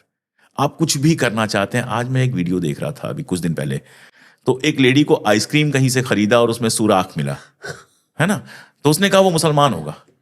मतलब मुसलमान आइसक्रीम में सुराख करने बैठेगा यार, इतना टाइम है उसके पास। तो ये जो हिंसा भरी है कहाँ निकलेगी? ये हिंसा आपके चरित्र को गिराती है, ये हिंसा आपके मनुष्य के होने को कम करती है। रोड रेजेज जो हो रहा है, बाकी सारी चीजें, मुझे लगता है जरूरत से ज्यादा हिंसा भर दी गई है समाज के अंदर। फिल्में जिस तरह की आ रही हैं, हर दूसरी फिल्म जबरदस्त हिंसा से भरी हुई है। एक कहीं आप पाकिस्तान दिखाते हैं, असल में आप मुसलमान कहना चाहते हैं। आप कश्मीर फाइल्स दिखाएंगे, दुनिया में इतनी वार फिल्म्स बनी हैं, हम सब वार फिल्में देखते हुए बड़े हुए हैं, क्योंकि सेकेंड वर्ल्ड वार जब खत्म हुआ उसके बाद, उसके काफी बाद हम पैदा हुए, काफी बाद पैदा हुए, तब तक दुनिया बहुत बेहतर हो चुकी थी। तो वार फिल्में आई, और आप जानती हैं कि दुनिया की सबसे सुंदर जो वार फिल्में होती हैं वो एंटी वार होती हैं जी। और हमारे यहाँ सब प्रो वार फिल्में बन रही हैं। और लड़ने की हालत यह है कि पाकिस्तान से 4 दिन में आप शांत हो जा रहे हो, 4 दिन से आगे आप लड़ाई नहीं खींच पा रहे हो। तो वो हिंसा कहाँ निकलेगी? ये मुसलमान को जो मार रहे हैं, गरीब मुसलमान को तो मार रहे हैं, बाकी तो गाड़ियां आज भी साफ कर रहे हैं, बाकी तो अभी भी उनके खेतों में काम कर रहे हैं, उनके फैक्ट्रियों में नौकरियां कर रहे हैं। जो गरीब है, जो मतलब वहां पे कलकत्ता में इनकी रैली थी, धीरेन्द्र ब्रह्मचारी की, या धीरेन्द्र क्या शास्त्री आजकल है, ब्रह्मचारी तो फिर भी योगा जानते थे, और उसमें बेचारा पैटीज बेच रहा था। अब आप बताइए, 20 बार तो मैं बंगाल जा चुका, कौन सा इलाका है जहां नॉनवेज नहीं खाया जाता? बिना नॉनवेज खाए बंगाली 4 दिन नहीं रह सकता। और वहां वो पैटीज बेच रहा था, चिकन पैटीज, उसको आप पकड़ के मार रहे हैं। तो ये जो है, ये हिंसा कहीं ना कहीं निकल रही है और उसकी औरतें भी शिकार हो रही है, मेरा तो ये मानना है। हाँ, बिल्कुल। और औरतें भी सपोर्ट कर रही हैं, ये बहुत बड़ा जीवन मसला में है। जब कुछ करने को होता है ना, तो ये सब नहीं सूझता है। हाँ, जीवन में जब प्रेम होता है, ये सब करने को होता है, तो नहीं सूझता है। इनको कहाँ से प्रेम मिलेगा? हाँ, जो वैलेंटाइन डे पे Rejected लोग हैं हाँ, ये सब। जो अपनी वैलेंटाइन डे पे, जिनके पास मतलब इतना नहीं है कि एक प्रेमिका हो जिससे बैठकर जिसको एक गुलाब दे सके। मैं कभी कभी सोचता हूँ शिबा कि 20-22 साल के लौंडे मतलब क्यों ये कर रहे हैं? हाँ, इनको ये इश्क उम्र करना पढ़ने चाहिए, की है, शायरी ये करनी उम्र, हाँ, चाहिए। ये उम्र प्रेम करने की। इस उम्र में तो हम गले गले तक डूबे हुए थे। मतलब लड़की को नहीं पता था और हम गले गले तक प्रेम में डूबे हुए थे, Exactly. एक तरफा प्रेम में डूबे हुए थे। बिल्कुल। हाँ, लेकिन यहाँ प्रेम है ही नहीं। इनके जीवन में कोई नाजुक लम्हा, कोई नाजुक है ही विचार, कोई उस तरह की। जैसे मैं एक बात कहता हूं कि मान लीजिए कभी मुझे बहुत गुस्सा आ गया मुसलमानों पर, मान लीजिए मैं फेसबुक खोला मान लीजिए मैंने, और मैं लिखने गया, मुझे कौन याद आता है?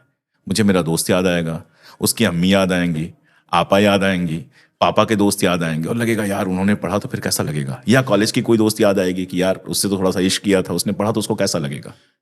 ऐसे ही यहां भी है कि आप अगर वैलेंटाइन डे पे डंडा लेकर निकलेंगे तो आपको याद आएगा यार मेरी भी तो एक प्रेमिका है ही नहीं, तो क्या करेंगे आप? तो मुझे तो लगता है कि ये बहुत बदनसीब लोग हैं। और मेरा मानना है, कंफर्म मेरा ये है कि अगर कोई मोहब्बत में है तो वो रेप नहीं कर सकता। नहीं कर सकता, रेप कर ही नहीं कर सकता, सवाल ये ही नहीं उठता। सारे ठुकराए हुए, उससे भी नहीं कर सकता जिससे वो मोहब्बत करता Exactly. है। सबसे बड़ी बात, दूसरों की तो हाँ, बात जो छोड़ दीजिए। अवेलेबल भी है, सुरक्षित माहौल में भी उसके अगर साथ कोई भी नहीं कर available सकता। नहीं कर सकता, तो मैं यही सोचती अगर हूँ आपकी कि प्रेमिका की उंगली में दर्द भी है ना उस दिन, तो आप उसकी उंगली को ठीक करना आपकी पहली प्रायोरिटी हो। ये सबसे बदनसीब पीढ़ी है जिसके पास अपना कल्चर नहीं है, जिसके पास प्रेम नहीं है, जिसके पास परंपरा नहीं है, और जिसके पास सबसे बड़ी बात कोई सपना नहीं है। और उनका नेता भी इतना ही खाली है प्रेम उतना से। ही खाली है, बिल्कुल उनके जीवन में भी प्रेम नहीं नहीं है। है। हिटलर ने तो चलो प्यार कर लिया था किसी से, इन्होंने हाँ, तो और वो भी आखिरी नहीं दिन किया। शादी की उसने। हाँ, इन्होंने तो वो भी नहीं उसकी किया। प्रेमिका की इतनी ही इच्छा थी, मैंने तानाशाह वाली किताब में लिखा है कि उसको पत्नी की तरह जाना जाए। मैं इसीलिए जी, शुक्रिया। इसीलिए मैंने जिक्र किया कि हिटलर ने भी मोहब्बत की थी, बिल्कुल। हमारे वाले ने तो मोहब्बत की ही नहीं, ना उससे किसी ने की, वो जानता ही नहीं है। शायद हो सकता है कि हो, हमें पता ना हो, कौन जानता है। उनकी जिंदगी तो काफी हद तक गोपनीय है। वो कहते हैं कि इतने साल तक भीख मांगी और उस समय की तस्वीर आती है कि अमेरिका घूम रहे हैं, लेकिन जो वेरीफाइड नहीं है उस पर मैं बात नहीं करूंगा। इतनी बात जरूर कर सकता हूं कि हाँ, प्रेम तो नहीं है, प्रेम नहीं है। बच्चों के साथ उनका व्यवहार बताता है कि उनको नहीं पता कि बच्चों के साथ कैसे व्यवहार करते हैं। कान से उठाने लगते हैं। नहीं करते हैं। हम जानते हैं बच्चे कितने नाजुक होते हैं। हमारी बच्ची के कान पे किसी ने हाथ लगाया होता, कितना भी अच्छा दोस्त होता, हम धक्का दे देते उसको। तुम्हारी हिम्मत कैसे हुई? एक बार मेरी बच्ची का कोई गाल पकड़ रहा था, मैंने उसको कहा आटा दे देता हूँ, गूंथते रहो, बच्ची का गाल है, ये गूंथने के लिए होता है। तो आप जब आपके जब करीबी रिश्ते होते हैं जिनको आप दिल से महसूस करते हैं, तो आप इंसान बनते हैं। और अजीब है, ये हैवानियत जो है वो अजीब है। एक आदमी सिर्फ ऐसा आ गया कि हमें डेमोक्रेसी से यकीन उठने लगा। सिर्फ एक आदमी नहीं शिवा, ऐसे लाखों एक आदमी जो मेन स्ट्रीम नहीं थे, जो जिनको लगता था कि मतलब वो सही लोग नहीं हैं, जिनको समाज में हम सही नहीं समझते थे ऐसे लोग समाज में, लेकिन उनको हम सही नहीं समझते थे, वो सारे के सारे अचानक उस आदमी के पीछे पीछे मेन स्ट्रीम में आया। समाज में तो कुछ सड़ रहा था, समाज में अगर कुछ सड़ नहीं रहा होता तो एक आदमी आके नहीं बदल सकता, वो हम देख नहीं पा रहे थे। लेकिन वो 100 साल की मेहनत भी है उस ऑर्गेनाइजेशन की, बिल्कुल है। इस वजह से भी ये है कि ये सब कुछ एक साथ सराहा ही जा रहा था 100 साल से, घटना था। एकदम एकदम। एक अफसोसनाक ये भी है और ये बहुत हताशा पैदा करता है कि इन लोगों को समझाया कैसे जाए। देश में जितनी भी बड़ी दुर्घटनाएं हैं सब में, क्योंकि प्रतिशत ज़्यादा है तो सब में बहुसंख्यक हिंदू ही मरता है, चाहे वो कुंभ हो, चाहे वो रेलवे पर स्टैम्पिड हो, चाहे वो नहीं, SIR हो। कुंभ से तो आपने मुसलमान दुकानों को भी भगा दिया था। हाँ। तो मरने का जो बच थोड़ा गए। बहुत चांस था वो भी बच गए।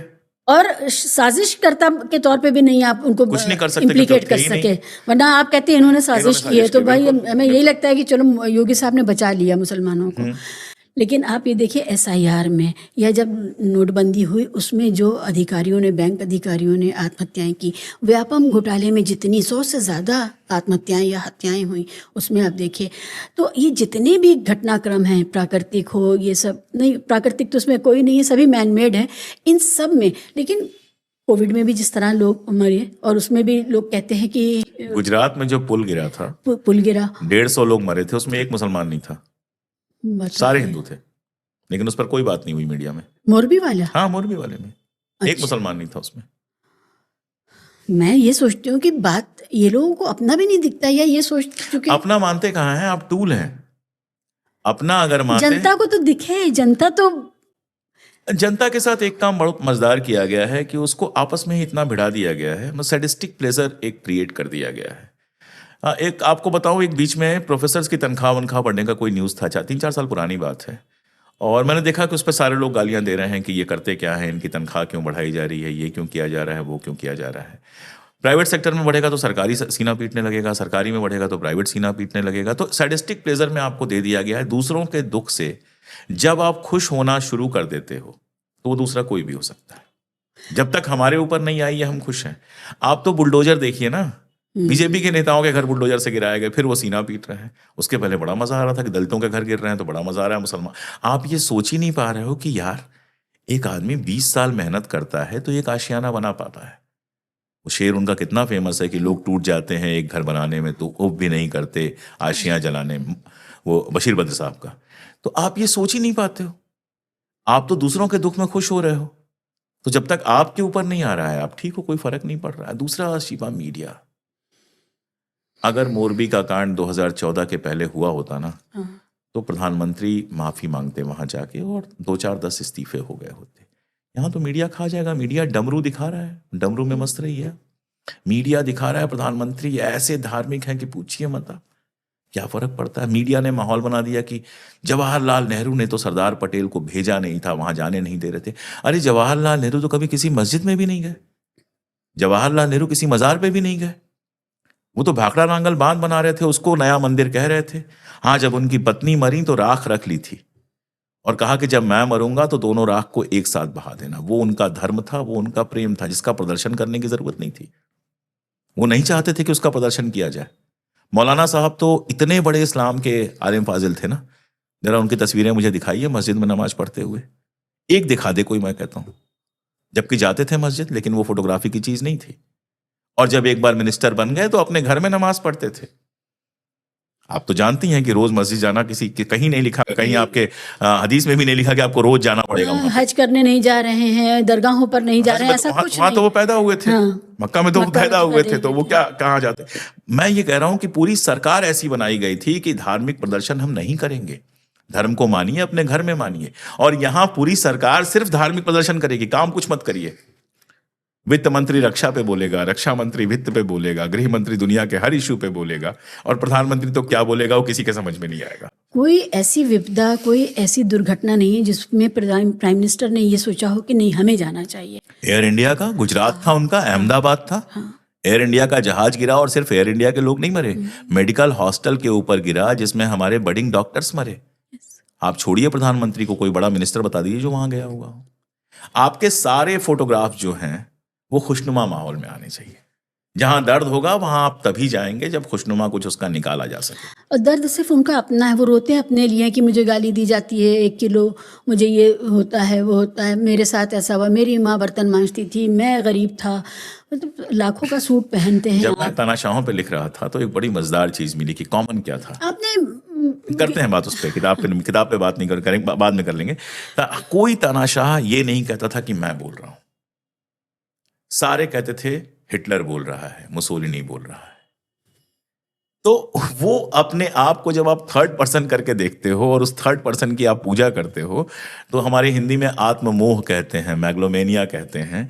मुझे लगता है इसको भी आप पार कर जाते हो, और मोदी जी वो सब पार कर चुके हैं। देखिए 400 पार नहीं आई, 300 पार नहीं आई, वरना आपको दिखता कि उन्होंने खुद को नॉन बायोलॉजिकल क्यों कहा था। कोई भी आदमी अपने मां के वजूद से कैसे इनकार कर सकता है?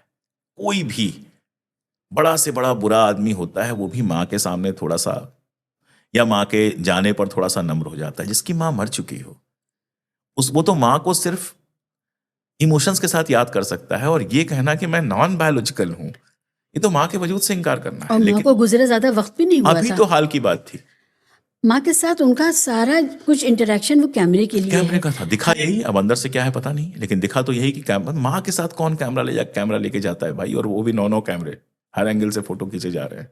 तो मैग्लोमेनिया की हद है ये। और दिक्कत यह है कि हम एक पूजा करने वाले देश हैं, समाज है हम ऐसे जिसमें ताकतवर की पूजा की जाती है, तो ताकतवर की तरह लगातार उनको प्लांट करता है मीडिया, एक लार्जर देन लाइफ उनकी छवि बनाता है, और लोग कर रहे हैं पूजा।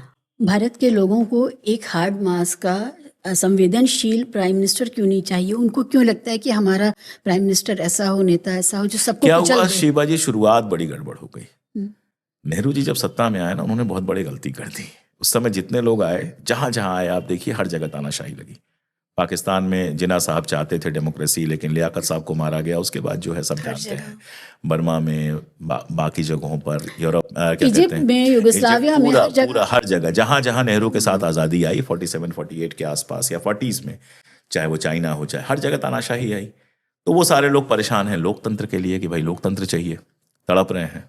जब मौका मिलता है तो सड़क पे उतरते हैं। कुछ जगह दबा दिया गया है ज़्यादा, कुछ जगह थियनमेन स्क्वायर हो गया, लेकिन तड़प रहे हैं। हमारे यहाँ उन्होंने डेमोक्रेसी दे दी, तानाशाही नहीं स्थापित की। हम तैयार नहीं थे शायद इसके लिए। और हुआ ये कि जो आप कह रही हैं 100 साल की तैयारी, इस 100 साल की तैयारी में जो हमारा लिबरल पूरी व्यवस्था थी, उसकी सबसे बड़ी गलती ये थी कि वो शायद ये मार्क नहीं कर पाया। नेहरू के बाद कोई ऐसा प्राइम मिनिस्टर नहीं हुआ जो आरएसएस के बारे में ये मार्क कर पाए कि वो दुनिया का सबसे बड़ा षड्यंत्रकारी सिद्धांत है, षड्यंत्रकारी संगठन है। नेहरू उसको मार्क कर चुके थे, नेहरू अच्छी तरह से मार्क कर चुके अब थे। लगता है राहुल भी कर लिए हैं। हाँ, मतलब सब कुछ लुटा के होश में आए तो क्या किया। अभी बीच में कहा जा रहा था कि आरएसएस जो है वो अनरजिस्टर्ड है, तो एक कांग्रेस के नेता थे, उनका फोन आया कि अशोक जी आप इस पर कुछ लिखिए। तो मैंने कहा लिख तो दूंगा, लेकिन मैं तो तुमसे भी सवाल पूछूंगा ना भाई, कि 70 सालों में तुमको नहीं पता था कि वो अनरजिस्टर्ड थे, क्या किया। आपको एक किस्सा सुनाता हूँ। कश्मीर के चीफ मिनिस्टर थे मीर कासिम साहब, कांग्रेस के दूसरे चीफ मिनिस्टर थे। उनकी जो आत्मकथा है उसमें वो लिखते हैं कि वहाँ पर जो, ये कौन सी होती है, जमात इस्लामी कश्मीर जो है, आप जानती हैं, वो जमात इस्लामी हिंद का भी हिस्सा नहीं, जमात इस्लामी पाकिस्तान का भी हिस्सा नहीं, इंडिपेंडेंट है वो। तो जमात इस्लामी कश्मीर से वो बेहद परेशान थे, और उन्होंने इंदिरा जी से कहा कि इसके ऊपर बैन लगा दीजिए। तो इंदिरा जी ने कहा कि अगर जमात इस्लामी पर बैन लगाएंगे तो हमें आरएसएस पर भी बैन लगाना पड़ेगा, क्योंकि दोनों एक ही तरह से काम करते हैं। और ये तो मैं मानता हूं कि दोनों ने एक तरह से काम किया है, स्कूल बनाना और वो सारा करना, सारा कुछ। तो कासिम साहब ने कहा दोनों को कर दीजिए। तो बोले नहीं नहीं, अभी आरएसएस को बैन नहीं कर सकते। नतीजा ये कि ना वो बैन हुआ ना ये बैन हुआ। तो पता तो आपको था, लेकिन आप उसका फायदा उठा रहे थे। और आरएसएस के लोग कांग्रेस को जीतने में कई बार मदद करते थे, जहां उनके अपने लोग होते थे, तभी तो निकल के बाहर आ गए। कांग्रेस से भाजपा में इतनी जल्दी कैसे चले गए? तो आपने तो किया, और सिर्फ इन्होंने थोड़े किया। वहां पे ओवैसी के बाप को जिंदगी भर कौन सपोर्ट करता रहा? इंदिरा गांधी सपोर्ट करती रही। तो हमारी सेकुलर पार्टीज को लगा कि थोड़ा इनको फुसला के, थोड़ा इनको बहला के सारा कुछ करें। वो खतरा आपको दिखाई नहीं दिया कि ये वो लोग हैं, जैसे ममता जी आज बहुत परेशान है, लेकिन बंगाल में भाजपा को लेकर गया कौन? ममता बनर्जी गई। बिल्कुल। अब वही है कि आप ऐसी बात करेंगे कि कल को सब दुश्मन हो जाए हमारे, लेकिन क्या करें, सच्चाई तो यही है। अब नहीं कहेंगे तो कब कहेंगे? उमर अब्दुल्ला शामिल हुए जी। कश्मीर के अंदर। महबूबा मुफ्ती। मैं वही कह रहा, कश्मीर के अंदर बीजेपी को एंट्री किसने दी? महबूबा मुफ्ती ने दी, आज क्या हालत है उनकी, और कश्मीर की जो हालत है वो तो है ही।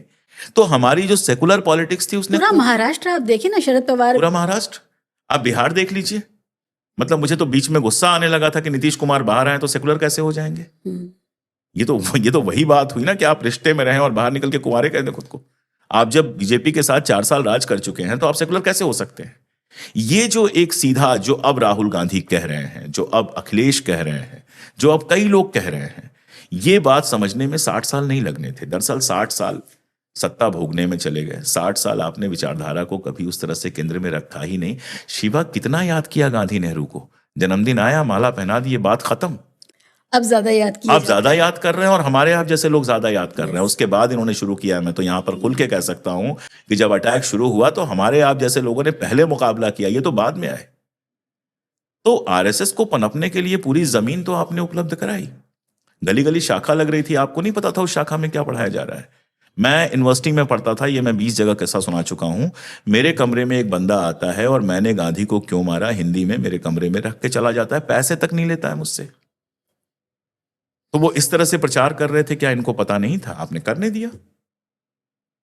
और जो हमारे इंटेलेक्चुअल्स थे उनका हाईब्रो इतना हाई था कि उनको नीचे दिखाई नहीं देता था।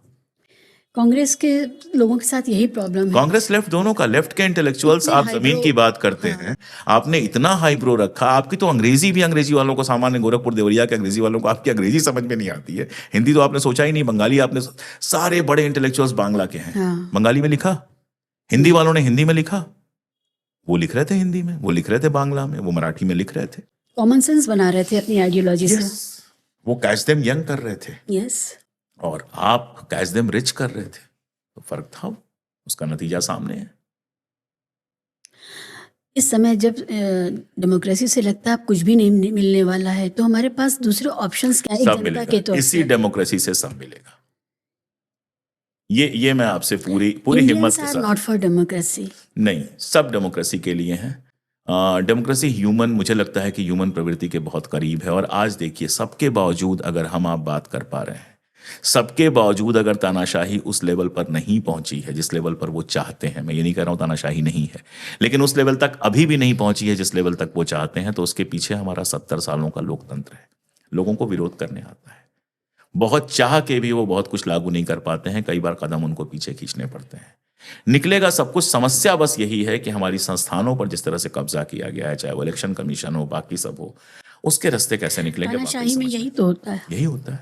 तो तानाशाही में जब ये जो हमने सारे बॉक्सेस, जो प्ले बुक के बॉक्सेस हैं तानाशाही के, वो हमने टिक कर लिए हैं। फाशिज्म के सब कुछ, हम बिल्कुल लास्ट स्टेज पे हैं। सारी दुनिया फिक्र कर रही है।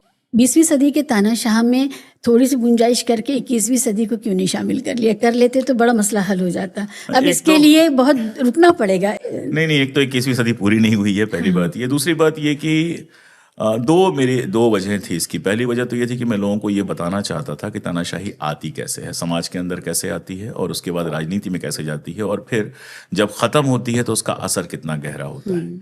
ये मैं चाहता था कि लोग समझें। और दूसरी बात, मुझे लगा कि 21वीं सदी की तानाशाही पर क्यों लिखेंगे, 21वीं सदी के तानाशाह पे लिखेंगे, वक्त आने दीजिए, लिखा जाएगा। बिल्कुल। लेकिन बड़ी चर्चा रहती है, हमारे टीवी चैनल्स के बड़े फेवरेट हैं नॉर्थ कोरिया वाले या पुतिन के बारे में जब वो बताना शुरू करते हैं, तो ये सारे जो कैरेक्टर्स हैं, और फिर हमारे अपने होम ग्रोन लोग भी हैं, तो I am waiting for that edition. मैं वही कह रहा हूँ आपसे कि अभी भी लोगों को असल में तानाशाही में रहना नहीं मिला है। अभी भी लोग तानाशाही के अंदर नहीं रह रहे हैं। अभी भी बहुत सारी आज़ादियाँ बची हुई हैं। मैं चाहता हूँ कि अगर ये लोग कभी, मतलब अब इसको बद्दुआ मान लीजिए, लेकिन ये मेरी बद्दुआ है, दुआ है, जो भी है, कि ये नॉर्थ कोरिया में होते जाएं, रहें, और नॉर्थ कोरिया के उन इलाकों में रहें जहां डिसलॉयल लोगों को रखा जाता है। तब इनको समझ में आएगा तानाशाही होती क्या है। चाइना के उस इलाके में जाएं जहां डिसलॉयल लोग रहते हैं, तब इनको समझ में आएगा कि तानाशाही होती क्या है। शिवा, मैं आपको एक बात बताऊं कि ये बात मैं लगातार कह रहा हूं, कई जगह कह चुका कि मैं यूरोप गया, और जिस शहर में गया मुझे फ़लस्तीन पर एक आध पोस्टर दिखाई दिए। जिस शहर में भी गया, जर्मनी गया, नीदरलैंड्स गया, नॉर्वे गया, जहां भी गया मैं दिखाई दिया। डेनमार्क में तो मैं लौट रहा था और एक छोटे से रेलवे स्टेशन पे था, और अचानक कुछ गोरे बच्चे, मुस्लिम नहीं थे वो, गोरे बच्चे थे। ये मैं जानबूझ के अंडरलाइन करता हूँ क्योंकि बहुत लोगों को लगता है कि नहीं, यूरोप में सिर्फ मुसलमान ही कर रहे हैं, बाकी नहीं आ रहे हैं। अचानक रेलवे स्टेशन पे आते हैं, गोल घेरा बनाकर बैठते हैं, फ्री पैलेस्टाइन का नारा लगाते हैं। मैं चुपचाप उनके साथ शामिल हो जाता हूँ, थोड़ी देर गाता वाता हूँ और फिर अपनी ट्रेन पकड़ के निकल आता हूँ। मिडिल ईस्ट में मुझे एक देखने को नहीं मिला। वही ड्राइवर साहब थे तो मेरे पास भी पत्ता था, उन्होंने हिंदुस्तान पे फेंका था। मैंने कहा अच्छा ये बताओ, आप हिंदुस्तान की चिंता कर रहे हो, फलस्तीनियों की चिंता आपको क्यों नहीं है? आपके यहाँ फलस्तीन पे पोस्टर क्यों है? He was literally in tears. उसने कहा कि नहीं, मस्जिद के अंदर हमने जो है ये किया और खुतबा पढ़ा और वगैरह वगैरह, लेकिन बाहर नहीं कर सकते। ये फर्क है डेमोक्रेसी और तानाशाही में। आज आप मुसलमानों के खिलाफ कर रहे हो तो आपको बड़ी आज़ादी मिल रही है, कल अपने हक के लिए जाओगे तो आप भी जेल जाओगे और ज़्यादा बुरा जेल जाओगे। अपने हक के लिए उन्हें कुछ चाहिए ही नहीं है। सब चाहिए होगा, सब चाहिए होगा एक वक्त आने के बाद। आपको क्या लग रहा है कि अब्दुल की प्रताड़ना से ही इतने सुखी हैं वो? कब तक, किस लेवल तक? अब जब अपने घर गिर रहे हैं, दिल्ली में जब घर गिराए गए हैं तो सीना पीटा जा रहा है ना, बुलडोजर थोड़े पहचानता तो है। ठीक है, वो विलुप्त हो जाएंगे, चले जाएंगे कहीं जाकर। कितने अभी 2 4 10 20 50 100 200 हैं तो विलुप्त हो सकते हैं। कितने? क्योंकि ये बढ़ता जाना है। अदानी की भूख नहीं खत्म हो रही। हिंदुस्तान या दुनिया का कोई ऐसा मरहला नहीं है जो मिल जाएगा तो अदानी साहब की भूख खामोश हो जाएगी। वो आपके घर तक पहुंचेगी और पहुंच चुकी है।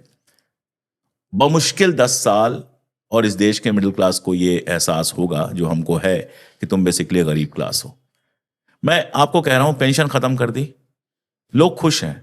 मेरी माँ को पेंशन मिलता है, मैं जानता हूं पेंशन का मतलब क्या होता है। पापा की डेथ के बाद हमसे वो पूछती हैं कि पैसे वैसे की जरूरत हो तो बताना, हमें हंसी आती है। आत्मसम्मान कितना बना रहता वो है। महिला जिसने जिंदगी में नौकरी नहीं की, जिसको नहीं करने दी गई, मेरी माँ काफी पढ़ी लिखी थी, आज उनके अकाउंट में ठीक ठाक पैसा होता है, हर महीने ठीक ठाक पैसा आ जाता है, एक बना हुआ घर है, तो वो खुद मुख्तार है। वो चाहे तो हमारे पास रहें, चाहे तो वो सारी जिंदगी अकेले रहना चाहे, कोई उनको परेशान नहीं कर सकता।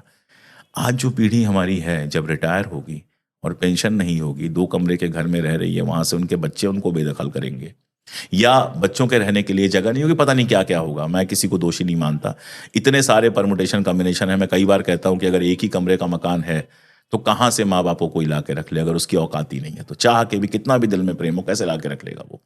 तो ये जब पीढ़ी रिटायर होगी, इसकी क्या कंडीशन होगी? और ये तो एक बात है। आप मिडिल क्लास घेरे को मैं बहुत कायदे से देख रहा हूँ, रोज मिलता हूँ, सारे मिडिल क्लास के ही लोग हैं क्योंकि हम उसी क्लास को बिलोंग करते हैं। परेशानियां बिल्कुल दरवाजे पर हैं और किसी भी दिन दरवाजा तोड़ के अंदर आएंगे। और एक कहावत मैंने बहुत पहले पढ़ी थी, रशियन कहावत है कि हजारों साल में कुछ नहीं बदलता, रातों रात सब बदल जाता है। वो रातों रात कभी भी हो सकता है। कोई ये गुस्सा इतना बड़ा हो सकता है कि उसको कंट्रोल कर पाना इम्पॉसिबल हो। उस गुस्से को डाइवर्ट कर दिया जाएगा कि मुसलमानों ने की वजह से तुम्हारी अब परेशानी तक है। किया जा रहा है, लेकिन कब तक किया जाएगा? हमेशा नहीं पॉसिबल होगा। इतना इतिहास दुनिया का बताता है कि हमेशा नहीं पॉसिबल होगा। आप एक थिएनमेन स्क्वायर दबा लोगे, हर बार नहीं पॉसिबल होगा। आपको क्या लगता है कि जो तानाशाह था कोई गद्दी छोड़ना चाहता था? किसी ने आपको एक एग्जाम्पल देता हूं, उस पर मैंने लिखा नहीं है, हो सकता है कभी अलग से चाउसेस्कू का। हम जब जवान हो रहे थे तो चाउसेस्कू का क्या जलवा चलता था। निक्सन ने कहा था कि कम्युनिस्ट है लेकिन हमारा कम्युनिस्ट है। चाउसेस्कू से एक कमजोरी हुई, एक गलती हुई, महंगाई कुछ बढ़ी थी, उसको लेके आंदोलन था, भाषण देने आया और उसकी आवाज जरा सी कांप गई। और उसके बाद उसकी जनता के समझ में आ गया कि अब वो ताकत नहीं है। चौथे दिन उसकी बीवी को और उसको गोली मार दिया गया। चौथे दिन, 4 दिन में। चाउसेस्कू और उसकी पत्नी जैसा तानाशाह, अक्सर लोग चाउसेस्कू को जानते हैं, उसकी पत्नी भी उतनी ही बड़ी तानाशाह थी। दोनों साथ में ही सत्ता पूरी चलाते थे। 4 दिन के अंदर सारी सत्ता चली गई। मुसोलिनी को मार के उल्टा लटका दिया गया, जो पावर का सेंटर था वहां पे। ऐसे कितने एग्जाम्पल आपको दूं? ट्रंप इतना उछल रहा है, हो सकता है 1.5 साल बाद सत्ता में, 6 महीने बाद सत्ता में ना हो। तो यू नेवर नो चीजें कैसे बदलती हैं। कोई नॉन बायोलॉजिकल नहीं है, कोई अमृत पीकर नहीं आया है और कोई ऐसा नहीं जिसके अंदर कमजोरियां ना हो। और साथ में इस देश को डेमोक्रेसी का पूरा मजा मिल चुका है। अभी उसको लग रहा है कि हमें तो कोई दिक्कत नहीं है, हम तो आजादी से घूम रहे हैं, हमारे तो जो मन में आ रहा है बोल रहे हैं। जिस दिन वो क्लैम्प डाउन होगा, और सबके बावजूद देखिए ना, अभी भी तो आप 40% तक ही पहुंचे। 30 से 40% से ज्यादा वोट तक तो आप अभी भी नहीं पहुंचे।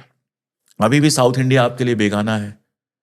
नॉर्थ ईस्ट में सब फर्जी सरकारें हैं, आप जानती हैं। जिस जो केंद्र में होता है उसकी सरकार आ जाती है। कश्मीर में आप 7 जन्म में नहीं आने वाले, पंजाब में आप कहीं दिखाई नहीं दे रहे, बंगाल में इतनी मेहनत के बाद भी सरकार आएगी। तो बेसिकली वही तो हमारा, मैं क्या कहूँ, वही हम पैदा हुए, आप पैदा हुई, वही बीमारू एरिया है जो आपको सत्ता में बिठा के रखा हुआ है। एक फ्लड आएगी और चीजें निकल जाएंगी। ये मैं पूरे जिम्मेदारी के साथ कह रहा हूँ। आप जिन चीज़ों के एक्सपर्ट हैं मैं उन तक आ ही नहीं पाई और हमारा 1 घंटा गुजर भी गया। दोस्तों के साथ बात करने का ये नुकसान होता है कि सवाल नहीं तय किए जा ये सकते। फ़ायदा भी है। मैं बात करना चाहती थी कि हमारे लोगों की इंटीग्रिटी का जो मामला है वो इतना पुअर क्यों है। हमारे समाज के लोग करप्शन को लेकर के, जातिवाद को लेके, दहेज को लेकर के इतनी बातें की जाती हैं कि बटेंगे तो कटेंगे, लेकिन ये सब अपने ही लोगों के खिलाफ, अपने ही सजातीय लोग, अपने ही गोत्र वाले, ये सब आपस में करते रहते हैं। ठीक है, मुसलमानों की चूड़ी टाइट कर लो, लेकिन ये जो सारी चीज़ें हैं, अगर मैं सोचती हूँ कि कहीं एक कुछ ठीक हो जाता तो उसके पर्कुलेशन में बहुत कुछ ठीक हो जाता। कुछ हिंदुओं का ही ठीक हो जाए। मुझे लगता है ये भारतीय समाज की समस्या, सिर्फ हिंदुओं की भी समस्या नहीं है, भारतीय समाज की समस्या है। आप देखिए ना, पश्चिम बंगाल में वो साहब बाबरी मस्जिद बनवा रहे हैं, किसके लिए बनवा रहे हैं?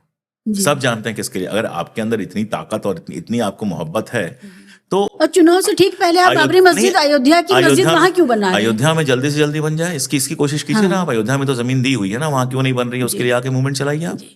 लेकिन तो हर जगह यही प्रॉब्लम है। यहाँ ये प्रॉब्लम ये है कि मतलब आप जो कह रही है ना, शर्म आती है कहने में, बट ये हकीकत है। मुझे लगता है कि मोरली हम गड़बड़ लोग हैं, कहीं ना कहीं ये तो है, कहीं मोरली हम गड़बड़ लोग हैं। जो मोरल वैल्यूज होनी चाहिए थी वो उस तरह से डेवलप हमारे अंदर नहीं हुई। एक दौर में कोशिश हुई, फिल्में बनी, सारा कुछ हुआ, लेकिन मुझे लगता है कि बड़ा हिस्सा उससे बाहर रह गया, उसको कोई फर्क नहीं पड़ता था। देखिए, घूस पहले भी ली जाती थी। कहा ही जाता है कि पहले जब बच्चे सो जाते थे तो चुपचाप वाइफ को थमा दी जाती थी कि ये घूस है, फिर खुल के होने लगी, लेकिन ली तो जाती थी ना। प्रॉब्लम लिए जाने से है। आपको शर्म आती थी या बच्चों से आप छुपाते थे, वो उस समय के सामाजिक माहौल का मामला था। क्योंकि हमारे जो नेता थे उस समय, चाहे नेहरू हो या शास्त्री हो, ये ईमानदार नेता के रूप में जाने जाते थे। ईमानदारी को एक वैल्यू के रूप में एस्टैब्लिश किया गया था, सेकुलरिज्म को एक वैल्यू के रूप में एस्टैब्लिश किया गया था। तो आपके मन में होता था, लेकिन आप कहते नहीं थे। प्रॉब्लम किस चीज़ से है? मन में था। करप्शन हमारे यहाँ था। देखिए, अंग्रेजों के राज में भी करप्शन ज़बरदस्त था और हिंदुस्तानी ही सबसे ज़्यादा करते थे। सब, ये बिल्कुल खुली बात है, ये कहीं छुपी बात नहीं है, सब जानते हैं। उस जमाने का कोई भी संस्मरण पढ़िए, अंग्रेजों का कुछ भी पढ़िए, तो करप्शन हमारे यहाँ था। सोशल रिलेशंस हमारे यहाँ प्रॉब्लमेटिक थे। कास्ट सिस्टम हमारे यहाँ था, हमेशा से था। परिवार के अंदर से ही ये सारी चीजें बच्चों को सिखा सारी ट्रेनिंग सोसाइटी में लॉन्च की जाती है। सारी ट्रेनिंग परिवार के अंदर होती है। परिवार कहता है उसके साथ खेलना है, उसके साथ नहीं खेलना। और दरअसल हमारे जैसे लोग जो इससे आगे निकल पाते हैं, उसको अनलर्न करके निकल पाते हैं। जो नहीं अनलर्न कर पाता है, सारी जिंदगी उसी में फंसा रहता है। परिवार ही कहता है तुम प्रेम हो गया, अच्छा लड़की ब्राह्मण है, ठीक है कोई दिक्कत नहीं है, गैर ब्राह्मण है नहीं करेंगे। तो ये वैल्यू तो आपको फैमिली से ही मिल रही है ना। तो आप बचपन से जानते हैं कि अगर ब्राह्मण होगी तो कोई दिक्कत नहीं होता। मैं अपनी बात कर रहा हूँ। और है, मुझे ये बार बार महसूस होता है कि अपने नौजवानों से अपनी सेवा कराना और उनकी ज़िंदगी को अपने ऊपर खर्च करवाना, यानी कि बेटा है तो वो कमा के हमें ला के दे। बिल्कुल, इतना बोझा डाल दीजिए आप ना कि मतलब आप कितने भी नाकारा हो, बेटा जो है वो बिल्कुल श्रवण कुमार होना चाहिए। और ये भी वही मैं कर रहा हूँ, अक्रॉस द रिलीजन है, हिंदू मुस्लिम सिख ईसाई, इस मामले में सब भाई भाई। हाँ, और देखिए हमारे यहाँ लोग अपने पसंद का प्रोफेशन चुनने के लिए भी घर से भागते थे, एकदम, है ना। 30-40 साल पहले तक मेरे बाप बहुत शानदार आदमी थे, बहुत किस्मत वाला था कि वैसे बाप मिले थे। लेकिन मैंने इंटरमीडिएट पास किया और बीए में एडमिशन लेना था। तो इंटरमीडिएट में फिजिक्स केमिस्ट्री मैथ पढ़ना था, पापा फिजिक्स के प्रोफेसर थे, पढ़ लिया। मैंने जाके सब्जेक्ट लिया, यूनिवर्सिटी में मैंने टॉप किया था एंट्रेंस में, पहली बार बीए का एंट्रेंस हुआ था। मैंने सब्जेक्ट लिया कि मैं इंग्लिश पढ़ूंगा, क्योंकि अंग्रेजी का होता है थोड़ी अच्छी हो जाए। हिस्ट्री मुझे पढ़नी थी और मुझे फिलॉसफी पढ़नी थी। ये तीनों सब्जेक्ट मैं लेके आया और मैंने कहा कि ये मैं पढ़ूंगा। तो पापा जी ने हमारे कहा कि हाँ पढ़ना नहीं पड़ेगा, गाइड वाइड पढ़ के एग्जाम के पहले पास हो जाओगे। मैं इतना फ्रस्ट्रेट हुआ कि नेक्स्ट डे मैं गया और मैंने इकोनॉमिक्स, स्टैटिस्टिक्स और मैथमेटिक्स ली कि फिजिक्स नहीं पढ़ूंगा वो गुस्सा है, लेकिन वो लूंगा जिसमें मेहनत करनी पड़ती है, जिसमें मतलब गाइड से आप नहीं कर सकते हो। तो बोले हाँ इसमें कुछ पढ़ना पड़ेगा तुम्हें। तो ये तो हमारे यहाँ हमेशा से प्रेशर था कि आर्ट साइड वाले जो हैं वो कमज़ोर विषय होते हैं, डॉक्टर बनना है या इंजीनियर बनना है। हम दो भाई थे, तो मुझे इंजीनियर बनना था, छोटे भाई को डॉक्टर बनना था। ये पहले से तय था, मैं नहीं बना, वो हो गया। तो होता ही है। इस पूरे मामले में मुझे लगता है जिस दिन हमारे बड़े, वो उनका करप्शन कुछ कम हो जाएगा, वो डिसेंट हो जाएंगे, उनकी इंटीग्रिटी ठीक होगी और वो अपने नौजवानों की जिंदगी भी खुद ही जीने। प्रॉब्लम ये हुआ कि हमारी पीढ़ी शायद सबसे करप्ट पीढ़ी थी। हमारी पीढ़ी जो थी वो सबसे करप्ट पीढ़ी थी, जिसने किसी तरह की मोरल वैल्यू को बहुत स्पेस नहीं दिया। हम युवाओं को अक्सर गाली देते हैं, लेकिन मुझे लगता है तो बिल्कुल नहीं, मैं तो बिल्कुल नहीं देता। मुझे तो सारी उम्मीद उन्हीं से है और मुझे वो खुद से ज्यादा हमेशा रोशन इस हालत में पहुंचाया, वो आत्महत्याएं कर रहे हैं। बिल्कुल। किसी ने मुझसे पूछा कि युवा लोग किताबें नहीं पढ़ते हैं, क्या करनी चाहिए? मैंने कहा अच्छी किताबें लिखनी चाहिए। वो हमारी प्रॉब्लम है कि हम उनके लायक किताबें नहीं लिख पा रहे हैं, उनकी प्रॉब्लम नहीं है, जब उनके लायक आती है तो जम के पढ़ते हैं वो। खैर, तो हुआ क्या कि तीन पीढ़ियों को हमने, 3 पीढ़ियां हमारी, 2 पीढ़ियां कम से कम आज़ादी देख चुकी थी, तो हमारे लिए आज़ादी के संघर्ष का कोई मतलब था नहीं। यूनिवर्सिटीज कॉलेजेस घर घर खुल गए थे, सब्सिडी पे कॉपीज मिल रही थी, इंजीनियरिंग कॉलेज से लेकर मेडिकल कॉलेज तक फीस बिल्कुल नहीं थी, सारी सुविधाएं आपको मिल गई। तो आपको कभी ये समझ में ही नहीं आया कि किस संघर्ष से ये सब हासिल किया गया है। तो मैं तो बार बार ये बात कहता हूं कि मैं और मेरी ठीक पहले वाली पीढ़ी, ये जो है वो जिम्मेदार है इस देश के लिए। इन्होंने उन मोरल वैल्यूज को जो आज़ादी के दौरान हासिल की गई थी पूरी तरह से पैरों से कुचल डाला, पूरी तरह से। और देखिए एक और बात है, मनमोहन सिंह जी लेके आए लिबरलाइजेशन की पॉलिसी, और मनमोहन सिंह के लिए आपके दिल में भी बहुत इज्जत है, मेरे दिल में भी बहुत इज्जत है, बेहद ईमानदार थे, इस पर तो कोई बहस और शक हो ही नहीं सकता। लेकिन उन इकोनॉमिक पॉलिसीज के जो प्रोडक्ट थे वही आज मोदी जी के सबसे बड़े सपोर्टर हैं। जो उसमें इंजीनियर बने, डॉक्टर बने, 12वीं के बाद लड़का सीधे इंजीनियर बन रहा है, डॉक्टर बन रहा है, गली गली इंजीनियरिंग कॉलेज खुल गए, सारे बच्चे इंजीनियर बन रहे हैं, तो उसको पैकेज मिल रहा है। मान लीजिए उसको महीने की 50,000 की सैलरी मिल रही है। और मार्ट साहब, डिग्री कॉलेज के प्रोफेसर साहब 30,000 35,000 पा रही है। मैं 20 साल पुरानी बात कर रहा हूँ जब ये शुरू हुआ था। और पेंशन भी इंश्योर्ड थी। उनकी नहीं, वो पेंशन तो छोड़ दीजिए अभी। तो ये जब इसको पैसा मिला, पावर मिला, तो इसको लगा कि इंटेलेक्चुअल सेक्टर में हमारा पावर कैसे नहीं होगा, हम क्यों इनको विद्वान माने। भाई हमारी तो वो ट्रेनिंग थी ना कि स्कूल के मार्ट साहब अगर साइकिल से भी आ रहे हैं तो पैर छूते हैं। उसको लगा क्यों छुएं, ये 2 कौड़ी के लोग हैं, इनसे क्या होता है। और वो क्लास जब आता है तो उसको आप अपनी व्हाट्सएप हिस्ट्री पर उसते हो, उसको एक्सेप्ट कर लेता है। कास्ट, रिलीजन, इन सब के अहंकार से जबरदस्त भरा हुआ वो क्लास था। इंजीनियरिंग कॉलेज जो हमारे थे, अब का मैं नहीं जानता हूँ, मैं गया हूँ, हॉस्टल्स में रहा हूँ, मुझे लगता है कि सबसे ज्यादा जो घटिया मॉरल चीजें हो सकती हैं उनके वो अड्डे थे। वैसे ही उनको बनाया गया था, चाहे उनकी रैगिंग हो, चाहे बाकी सारी चीजें हो। बहुत लंबी बात हो जाएगी, दूसरी तरफ चली जाएगी।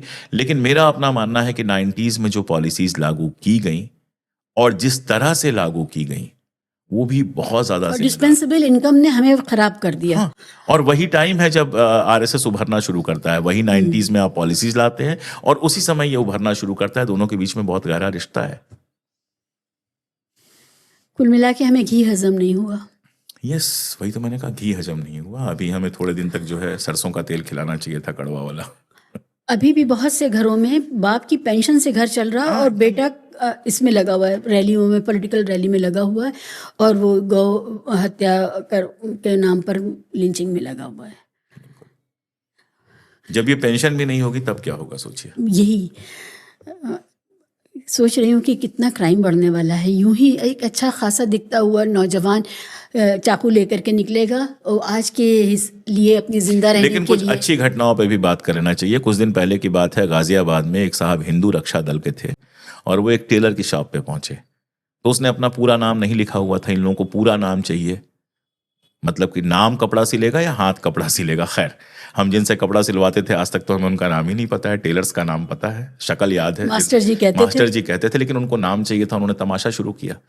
अगल बगल के हिंदू दुकानदार आके इकट्ठा हो गए, कायदे से उनको भगाया। वो वीडियो मैं आपको भेज दूंगा। कायदे से उनको भगाया, बोला तुमसे क्या मतलब, नाम है नहीं है, तुमसे क्या मतलब। तो कहीं ना कहीं हलचलें हो रही हैं, अभी थोड़ी थोड़ी दिखाई दे रही हैं। मैं उम्मीद से हूं, मैं ना उम्मीद नहीं हूं। शरीफ लोग थोड़ी हिम्मत कर लें तो चीजें बेहतर हो सकती हैं। शरीफ और जो बहुसंख्यक हैं, खास तौर पे, इसीलिए मैं आपसे भी अलग से भी कई बार कह चुका हूं कि मुझे हमेशा लगता है कि हमारे जैसे जो सवर्ण हिंदू हैं, केवल हिंदू नहीं, सवर्ण हिंदू हम हैं ना, हमारे सिर पे आपको सिंह दिखाई दे रहा होगा, हम सवर्ण हैं। तो वो जो सवर्ण हिंदू हैं उनकी जिम्मेदारी है कि चाहे दलितों के खिलाफ हो, चाहे ईसाइयों के खिलाफ हो, चाहे औरतों के खिलाफ हो, चाहे मुसलमानों के खिलाफ हो, जिस भी ऐसी कौम के खिलाफ जो मेन स्ट्रीम से बाहर करने की कोशिश की जा रही है, उस पर जितनी ऊंची आवाज में हो सकता है बोलें। और ये भी मैं आपसे कह दूं कि मुसलमान तो बहाना है, दलित असली निशाना है। ये बात मैं पिछले 5 साल से कह रहा हूं।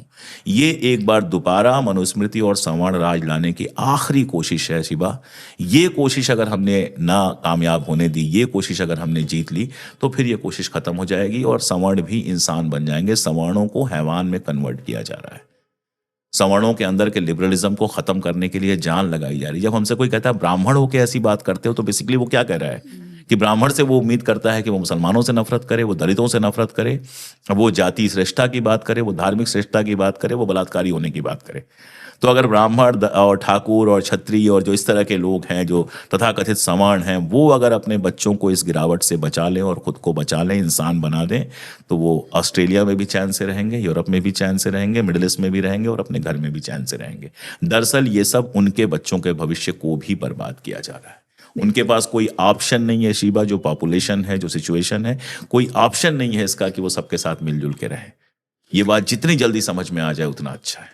गांव की सोसाइटी से आपका कुछ राब्ता है? हाँ बिल्कुल है, गांव में घर अभी भी वहां है। पर क्या चल रहा है? वहां जो आपसी पागल संबंध कर है? दिया गया है, अपर कास्ट के लोगों को तो पागल कर दिया गया है, बच्चों को। मैं ये बात कहता हूं तो कई बार कास्टिस जैसी लगती है, लेकिन देवरिया जहां का मैं रहने वाला हूं, वहां सिर्फ इतना ही था, बहुत पैसा नहीं था ब्राह्मणों के पास या बाकी कास्ट के पास, बस यही था कि पढ़ाई खूब होती थी और बच्चे अच्छे कॉम्पिटिशन्स निकाल के बाहर निकल जाते थे। आज आप देखिए, हमारे बाद की पीढ़ी को आप देखिए, 50% 60% एक मोटरसाइकिल का इंतजाम कहीं से हो जाता है, आधा लीटर पेट्रोल सुबह पड़ जाता है और दिन भर नारा लगा रहे हैं। वहां की स्थिति तो और ज्यादा खराब की गई है। और वहीं मेरी सबसे बड़ी प्रॉब्लम है कि गांव में अगर ये लगातार होता रहा तो गांव में उस तरह के संघर्ष हो सकते हैं जिसकी कल्पना हमने नहीं की है। ये कास्ट के संघर्ष की बात कर रहा हूं। कास्ट के संघर्ष की आप बात कर रहे हैं, लेकिन अभी ऐसे ऐसे दल निकल रहे हैं जो हथियार लेकर के, गड़ासे लेकर, लाठियां लेकर, तलवार लेकर और कह के निकल रहे हैं मुसलमानों को मारने जा रहे हैं, और पुलिस कुछ नहीं कर रही, पुलिस साथ चल रही है उनके। जब तक सत्ता इनके हाथ में रहेगी ये सारा नाटक होता वो रहेगा। तो रहेगी ही। जिस दिन सत्ता चली जाएगी ये सारा नाटक अपने आप बंद हो जाएगा। बेहद डरपोक लोग हैं। सत्ता क्यों जाएगी? एकदम जाएगी। कैसे? वक्त आएगा। आप बताइए, जब बहुसंख्यक ही उनके साथ खड़ा है और हिंदू सुख यही है कि आप मुसलमान को लूट सकते हैं, पीट बहुसंख्यक सकते अगर हैं। ऐसे खड़ा होता तो इनकी वोटिंग जो है वो 60-70% तक तो पहुंचती ना, अभी भी 35 पहुंची है। इस बार नहीं मिला बहुमत, ये अंडरस्कोर कीजिए, इसी सब तो कुछ उनके करने पास के है। बावजूद। इसी तो उन्हीं के पास है। ठीक है, मैं वही कह सकता हूं कि अभी कोई एग्जैक्ट पाथ तो मैं नहीं बता सकता हूं, लेकिन जितना पढ़ा लिखा दुनिया देखी है, मुझे उम्मीद है कि चीजें बहुत जल्दी बदलेंगी। कैसे बदलेंगी, कहां से कौन सा ट्रिगर पॉइंट होगा, कहां से शुरू होगा, मैं नहीं जानता, लेकिन चीजें बदलेंगी। एक बहुत बड़ी तादाद में बाबा लॉन्च कर दिए गए हैं जो अपने यहाँ सभा लगा रहे हैं, जो इतने बड़े बड़े शामियाने। सब बीजेपी के एजेंट हैं, सबको लोकल जो बीजेपी के नेता हैं वो फाइनेंस करते हैं, सारे इंतजामात करते हैं। वो बीजेपी के असली प्रचारक हैं। आरएसएस अलग तरीके से काम कर रहा है, वो अलग तरीके से काम कर रहे हैं। इनमें से कोई बाबा नहीं है, ये सब भारतीय जनता पार्टी के एजेंट्स हैं। कुल मिला के हमारे पास एक छोटा सा पीरियड आया था जिसमें हम टेक्नोलॉजी में आगे बढ़ रहे थे, हम व्यापार में आगे बढ़ रहे थे, सब कुछ हो रहा था, हमें घी हजम नहीं हुआ। बिल्कुल हजम नहीं हुआ। आप एक वक्त था जब हम ये बहस करते थे कि चाइना से कब आगे निकल जाएगा इंडिया, या इंडिया चाइना से आगे है या नहीं है। आज तो कोई तुलना ही नहीं है, हम कहीं हैं ही नहीं, हम कहीं हैं ही नहीं। आप किस मामले में वर्ल्ड लीडर हैं, आप जो विश्व गुरु कहते हैं, किस मामले में? दुनिया की 100 यूनिवर्सिटीज की लिस्ट निकलती है, उसमें आपकी एक यूनिवर्सिटी नहीं होती है। नोबेल प्राइज के पिछले 10 साल में किसी भी प्राइज के लिए आपके किसी बंदे का नाम डिस्कस नहीं हुआ है। मिलना तो बहुत दूर की बात होती है। आप दुनिया के सबसे ज्यादा जो एयरपोर्ट्स वाले देश हैं, सबसे बड़े देशों में होने के बावजूद आप उनके टॉप 10 में नहीं हैं। क्या क्या गिनाऊं? कोई इंडेक्स ऐसा नहीं है जिसमें आप सही जगह पर हैं। आपकी करेंसी की कंडीशन ये है कि मतलब हम जानते हैं रुपए में कमाने और डॉलर या लीरा में खर्च करने का मतलब हम जानते हैं क्या कंडीशन होती है। आप एक देते हैं रियाल और जोड़ते हैं यार 250 रुपए गए। तो करेंसी की हालत आपकी ये है। पासपोर्ट की हालत ये है कि छोटा से छोटा देश जो है, अब ई वीज़ा तक तो सब आ ही गए हैं, अराइवल वीज़ा तो अब लगभग बहुत थोड़े से देशों में बचा है, या ऐसे देशों में बचा है जहाँ का जाने का मन नहीं होता है। तो किस चीज़ में आप विश्व गुरु हैं? क्या सिखा रहे हैं आप दुनिया को? हेट सिखा रहे हैं। हर चीज़ में आप इजराइल के साथ हैं। मतलब क्रिसमस के समय ईसाइयों पर हमला दुनिया में सिर्फ 2 मुल्कों में हुआ, सिर्फ 2 मुल्कों। ईरान में नहीं हुआ, अरबिया में नहीं हुआ, पाकिस्तान में नहीं हुआ, चाइना में नहीं हुआ, कहीं नहीं हुआ। आप क्या हुआ? और इजराइल में हुआ। तो इजराइल तो पेरिया स्टेट बन चुका है, आपको दिख रहा है, लेकिन किस दिन वो विदर आउट कर जाएगा आपके समझ में नहीं आएगा। आप कोई नए बने देश नहीं है ना, आप आर्टिफिशियल देश थोड़े हैं कि लाके बसा दिया गया। आपका तो 1000-2000 साल का इतिहास तो है रिटन, और आप उसके साथ जाके खड़े हो रहे हैं। अजीब डंबिंग डाउन प्रोजेक्ट चल रहा, हमारे लोगों की अकल निकाल, सिरिंज डाल के अकल निकाल ली गई, गोबर भर दिया गया, अपने ही समर्थकों को गौमूत्र और गोबर दिया नहीं, चलो मुसलमान बदमाश होते हैं, ईसाई तो बेचारे कुछ नहीं करते हैं कितने से। कोई ऐसा शहर इस देश में, गोवा को छोड़ दीजिए, कोई ऐसा शहर नहीं है जहां 10% भी ईसाई हो, और आपको उससे भी दिक्कत है। तो फिर तो आपको सबसे दिक्कत है। मैंने आपसे कहा ना, ये खालिस्तानी हो गए। वो आपको शोले का डाला गया था ना, आधे उधर जाओ आधे इधर आओ बाकी मेरे साथ आओ। तो बाकी खालिस्तानी हो गए, पाकिस्तानी हो गए, बांग्लादेशी हो गए, और कुछ दिन में साउथ वालों को श्रीलंकाई कह दो आप। हो गया किस्सा खत्म, बचा कौन। और दुनिया का इतिहास बताता है कि देश पहले भीतर से टूटते हैं फिर बाहर से टूटते हैं। मेरे सामने वो खतरा ज्यादा बड़ा, इम्प्लोड ही होता है हमेशा, इम्प्लोड होता है, बाहर से कोई नहीं तोड़ सकता। आप मिडिल ईस्ट में देखिए ना, लेबनान की प्रॉब्लम क्या है, जो उसके अंदर के की टूटन है वो प्रॉब्लम है। बिल्कुल वही सीरिया की प्रॉब्लम थी। ईरान से क्यों नहीं कर पाते हैं, सबके बावजूद ईरान क्यों निकल आता है, क्योंकि वो लाइन उनको फॉल्ट लाइंस अंदर की उतनी नहीं मिल पाती हैं। अभी जो हमारा नया दोस्त है तालिबान अफगानिस्तान, उसका भी उसने अपने आप को बिगाड़ा जिस तरह से। लेकिन उसकी भी फॉल्ट लाइंस नहीं है, इसलिए अमेरिका को वहां से भागना पड़ा। टूट तो नहीं रहा है ना वो, नहीं रहा। और कोई आपको पोटली में बांध के थोड़ी लेके चला जाता है, आप तो वहीं रहते हैं, जमीनें तो वहीं रहती हैं। बिल्कुल। आपके ये समझ में ही नहीं आ रहा है कि मतलब आपको तालिबान दोस्त मिला है, और हमारा भी देश गजब है। मतलब कई बार तो मुझे सच कहूं तो लगता है कि रेडिकलाइजेशन किस लेवल का हो गया है कि तालिबान लीडर जो है वो औरत के आंख में आंख डाल के पत्रकार के नहीं देख रहा है, तो वो कुछ लोगों के लिए शान का सबब हो गया। क्या बेवकूफी है। अंदर से तो हम वही है ना, ये जो ओढ़ा हुआ इसीलिए मैंने कहा कि हमारे यहाँ अंदर से प्रॉब्लम है। जब बाहर का माहौल अच्छा होता है तो हम अच्छा बिहेव करने लगते हैं, वरना हम अपनी औकात पे आ जाते हैं। तुम घूंघट पहनो, तुम बुर्का पहनो, तुम उधर जाओ, तुम उधर आप जाओ। जानते हैं, मैंने तो इस पर इतना काम ही किया है कि अंदर से जो अंदर की जो बुजदिली है, जो सड़ान है, जो स्त्री द्वेष है, वो सारा कुछ उसको किस तरह जामा पहनाया जाता है धर्म का, और उस पर राज किया जाता है। मैं मानती हूँ कि मुस्लिम पर्सनल लॉ बोर्ड का बहुत बड़ा रोल है देश को यहाँ पहुँचाने में, इसमें तो कोई शक ही नहीं है। बहरहाल कुल मिलाकर के यही लग रहा है कि छोटा सा पीरियड जो अच्छाई का मिला था, जिसमें हम तरक्की कर रहे थे, उसको हम लोग पचा नहीं पाए। वो अगर पॉजिटिव गया होता तो आज हम यूरोपियन कंट्रीज के करीब हैं। आज मतलब क्या शानदार हम टेक्निकल आगे बढ़े होते, जिस तरह से हमने कंप्यूटर नया नया आया, हमने जिस तरह से उसमें पूरा, आप सोचिए अमेरिका में पूरा खड़ा किया हमने। लेकिन हिंदुस्तान में माहौल ऐसा बना दिया कि इंडस्ट्रीज भाग भाग के जा रहे हैं। दुबई में पैसे हमारे जितने फंसे हुए हैं, हरा जिस मिडिल क्लास के पास पैसा है वो कहीं से दुबई में पार करना 10 करोड़ वाले लोग भी अब दुबई जा रहे हैं। मतलब छोटा सा अमाउंट जिनके पास है वो भी दुबई जा रहे हैं। शीबा, गलती से एक बार, मेरा तो भाई दुबई में है तो मुझे जाने का मतलब ही नहीं, जाना होगा तो मैं उसके पास रहने जाऊंगा। एक बार गलती से मैंने दुबई का वो जो परमानेंट वाला वीजा कुछ देते हैं, वो क्या, गोल्डन वीजा। हाँ, गोल्डन वीजा, उसका एक बार गलती से क्लिक कर लिया मैंने फेसबुक पे। उसके बाद 20 फोन आए, और जो सबसे मजेदार फोन था उसमें सिर्फ 1 करोड़ रुपए का मुझे एक 1 BHK का फ्लैट खरीदना था और गोल्डन वीजा मिल रहा था। खरीद सकते थे, दिल्ली में भी कौन सा 1 करोड़ से सस्ता मिलता है, यहाँ का बेच के वहां खरीद लेते। तो आप सोचिए मिडिल क्लास किस पागलपन में भाग रहा है, और यहाँ पर उसको जो करना है वो आप देख ही रही हैं। तो अभी बहुत पलायन, अभी बहुत कुछ होना है। अगले 10 साल बहुत इंपॉर्टेंट है, या तो हम बनेंगे या खत्म हो जाएंगे। और सबसे दुखद ये कि हम डिनाइल मोड में, हम समझ नहीं रहे हैं। हमारा इतना बड़ा पत्रकार आता है और कहता है कि जब मैं भारत आ रहा था लंदन से, तो मुझे लग रहा था, मैं बेंगलोर एयरपोर्ट पे जब मैं उतरा तो मैं डेवलपिंग कंट्री से डेवलप्ड कंट्री में आया हूँ, मुझे ऐसा महसूस हुआ। उसके बाद जब ट्रैफिक में फंसा तब कैसा लगा? और यही नहीं अशोक, जो जिसको वो इंटरव्यू दे रहे थे या ले रहे थे, और जो पूरी ऑडियंस थी पढ़े लिखे लोगों की, 5 स्टार में बैठी हुई, वो ताली बजा रही थी। तो हम लोग अपने ही झूठ में फंस गए हैं, आपस में झूठ बोल रहे हैं, आपस में। एयरपोर्ट्स हमारे खूबसूरत हैं, बिल्कुल, इसमें क्या दो रहा है। दिल्ली का भी एयरपोर्ट खूबसूरत है, हैदराबाद बहुत खूबसूरत है, बैंगलोर बहुत खूबसूरत है, लेकिन उसके बाहर क्या है? वो शहर की बात कर रहे थे। आपका घर बहुत खूबसूरत है, लेकिन अगर घर के बाहर निकलते ही सड़ांध है तो उस घर का क्या मतलब है? बिल्कुल। आपका एयरपोर्ट बहुत खूबसूरत है, लेकिन जरा सा ईस्ट में आइए, जरा सा वेस्ट में जाइए, फिर देखिए दिल्ली की क्या हालत है। वो जब भी ऊपर से तस्वीरें ली जाती हैं हमारी सड़कों की, लगता है ये चांद पे मौजूद गड्ढे हैं वो हमारी जिंदगी में। और बिल्कुल हम चांदवासी ही हो गए। देखिए ना, चांद पर ऑक्सीजन नहीं है, हमारे यहाँ भी नहीं। चांद पर पानी नहीं है साफ, तो हमारे यहाँ भी नहीं है। चांद पर खाना नहीं है, तो हमारे यहाँ भी नहीं। तो हम चंद्रवासी तो हो ही गए ना। चांद पे मंदिर मस्जिद नहीं है, हमारे यहाँ बहुत ज्यादा है। इतना ही फर्क है, इतना ही फर्क है। बहुत शुक्रिया, बहुत शुक्रिया शिवा। हमें जो बात करनी थी वो नहीं कर पाए, अगली बार कभी जरूर। शुक्रिया, थैंक यू।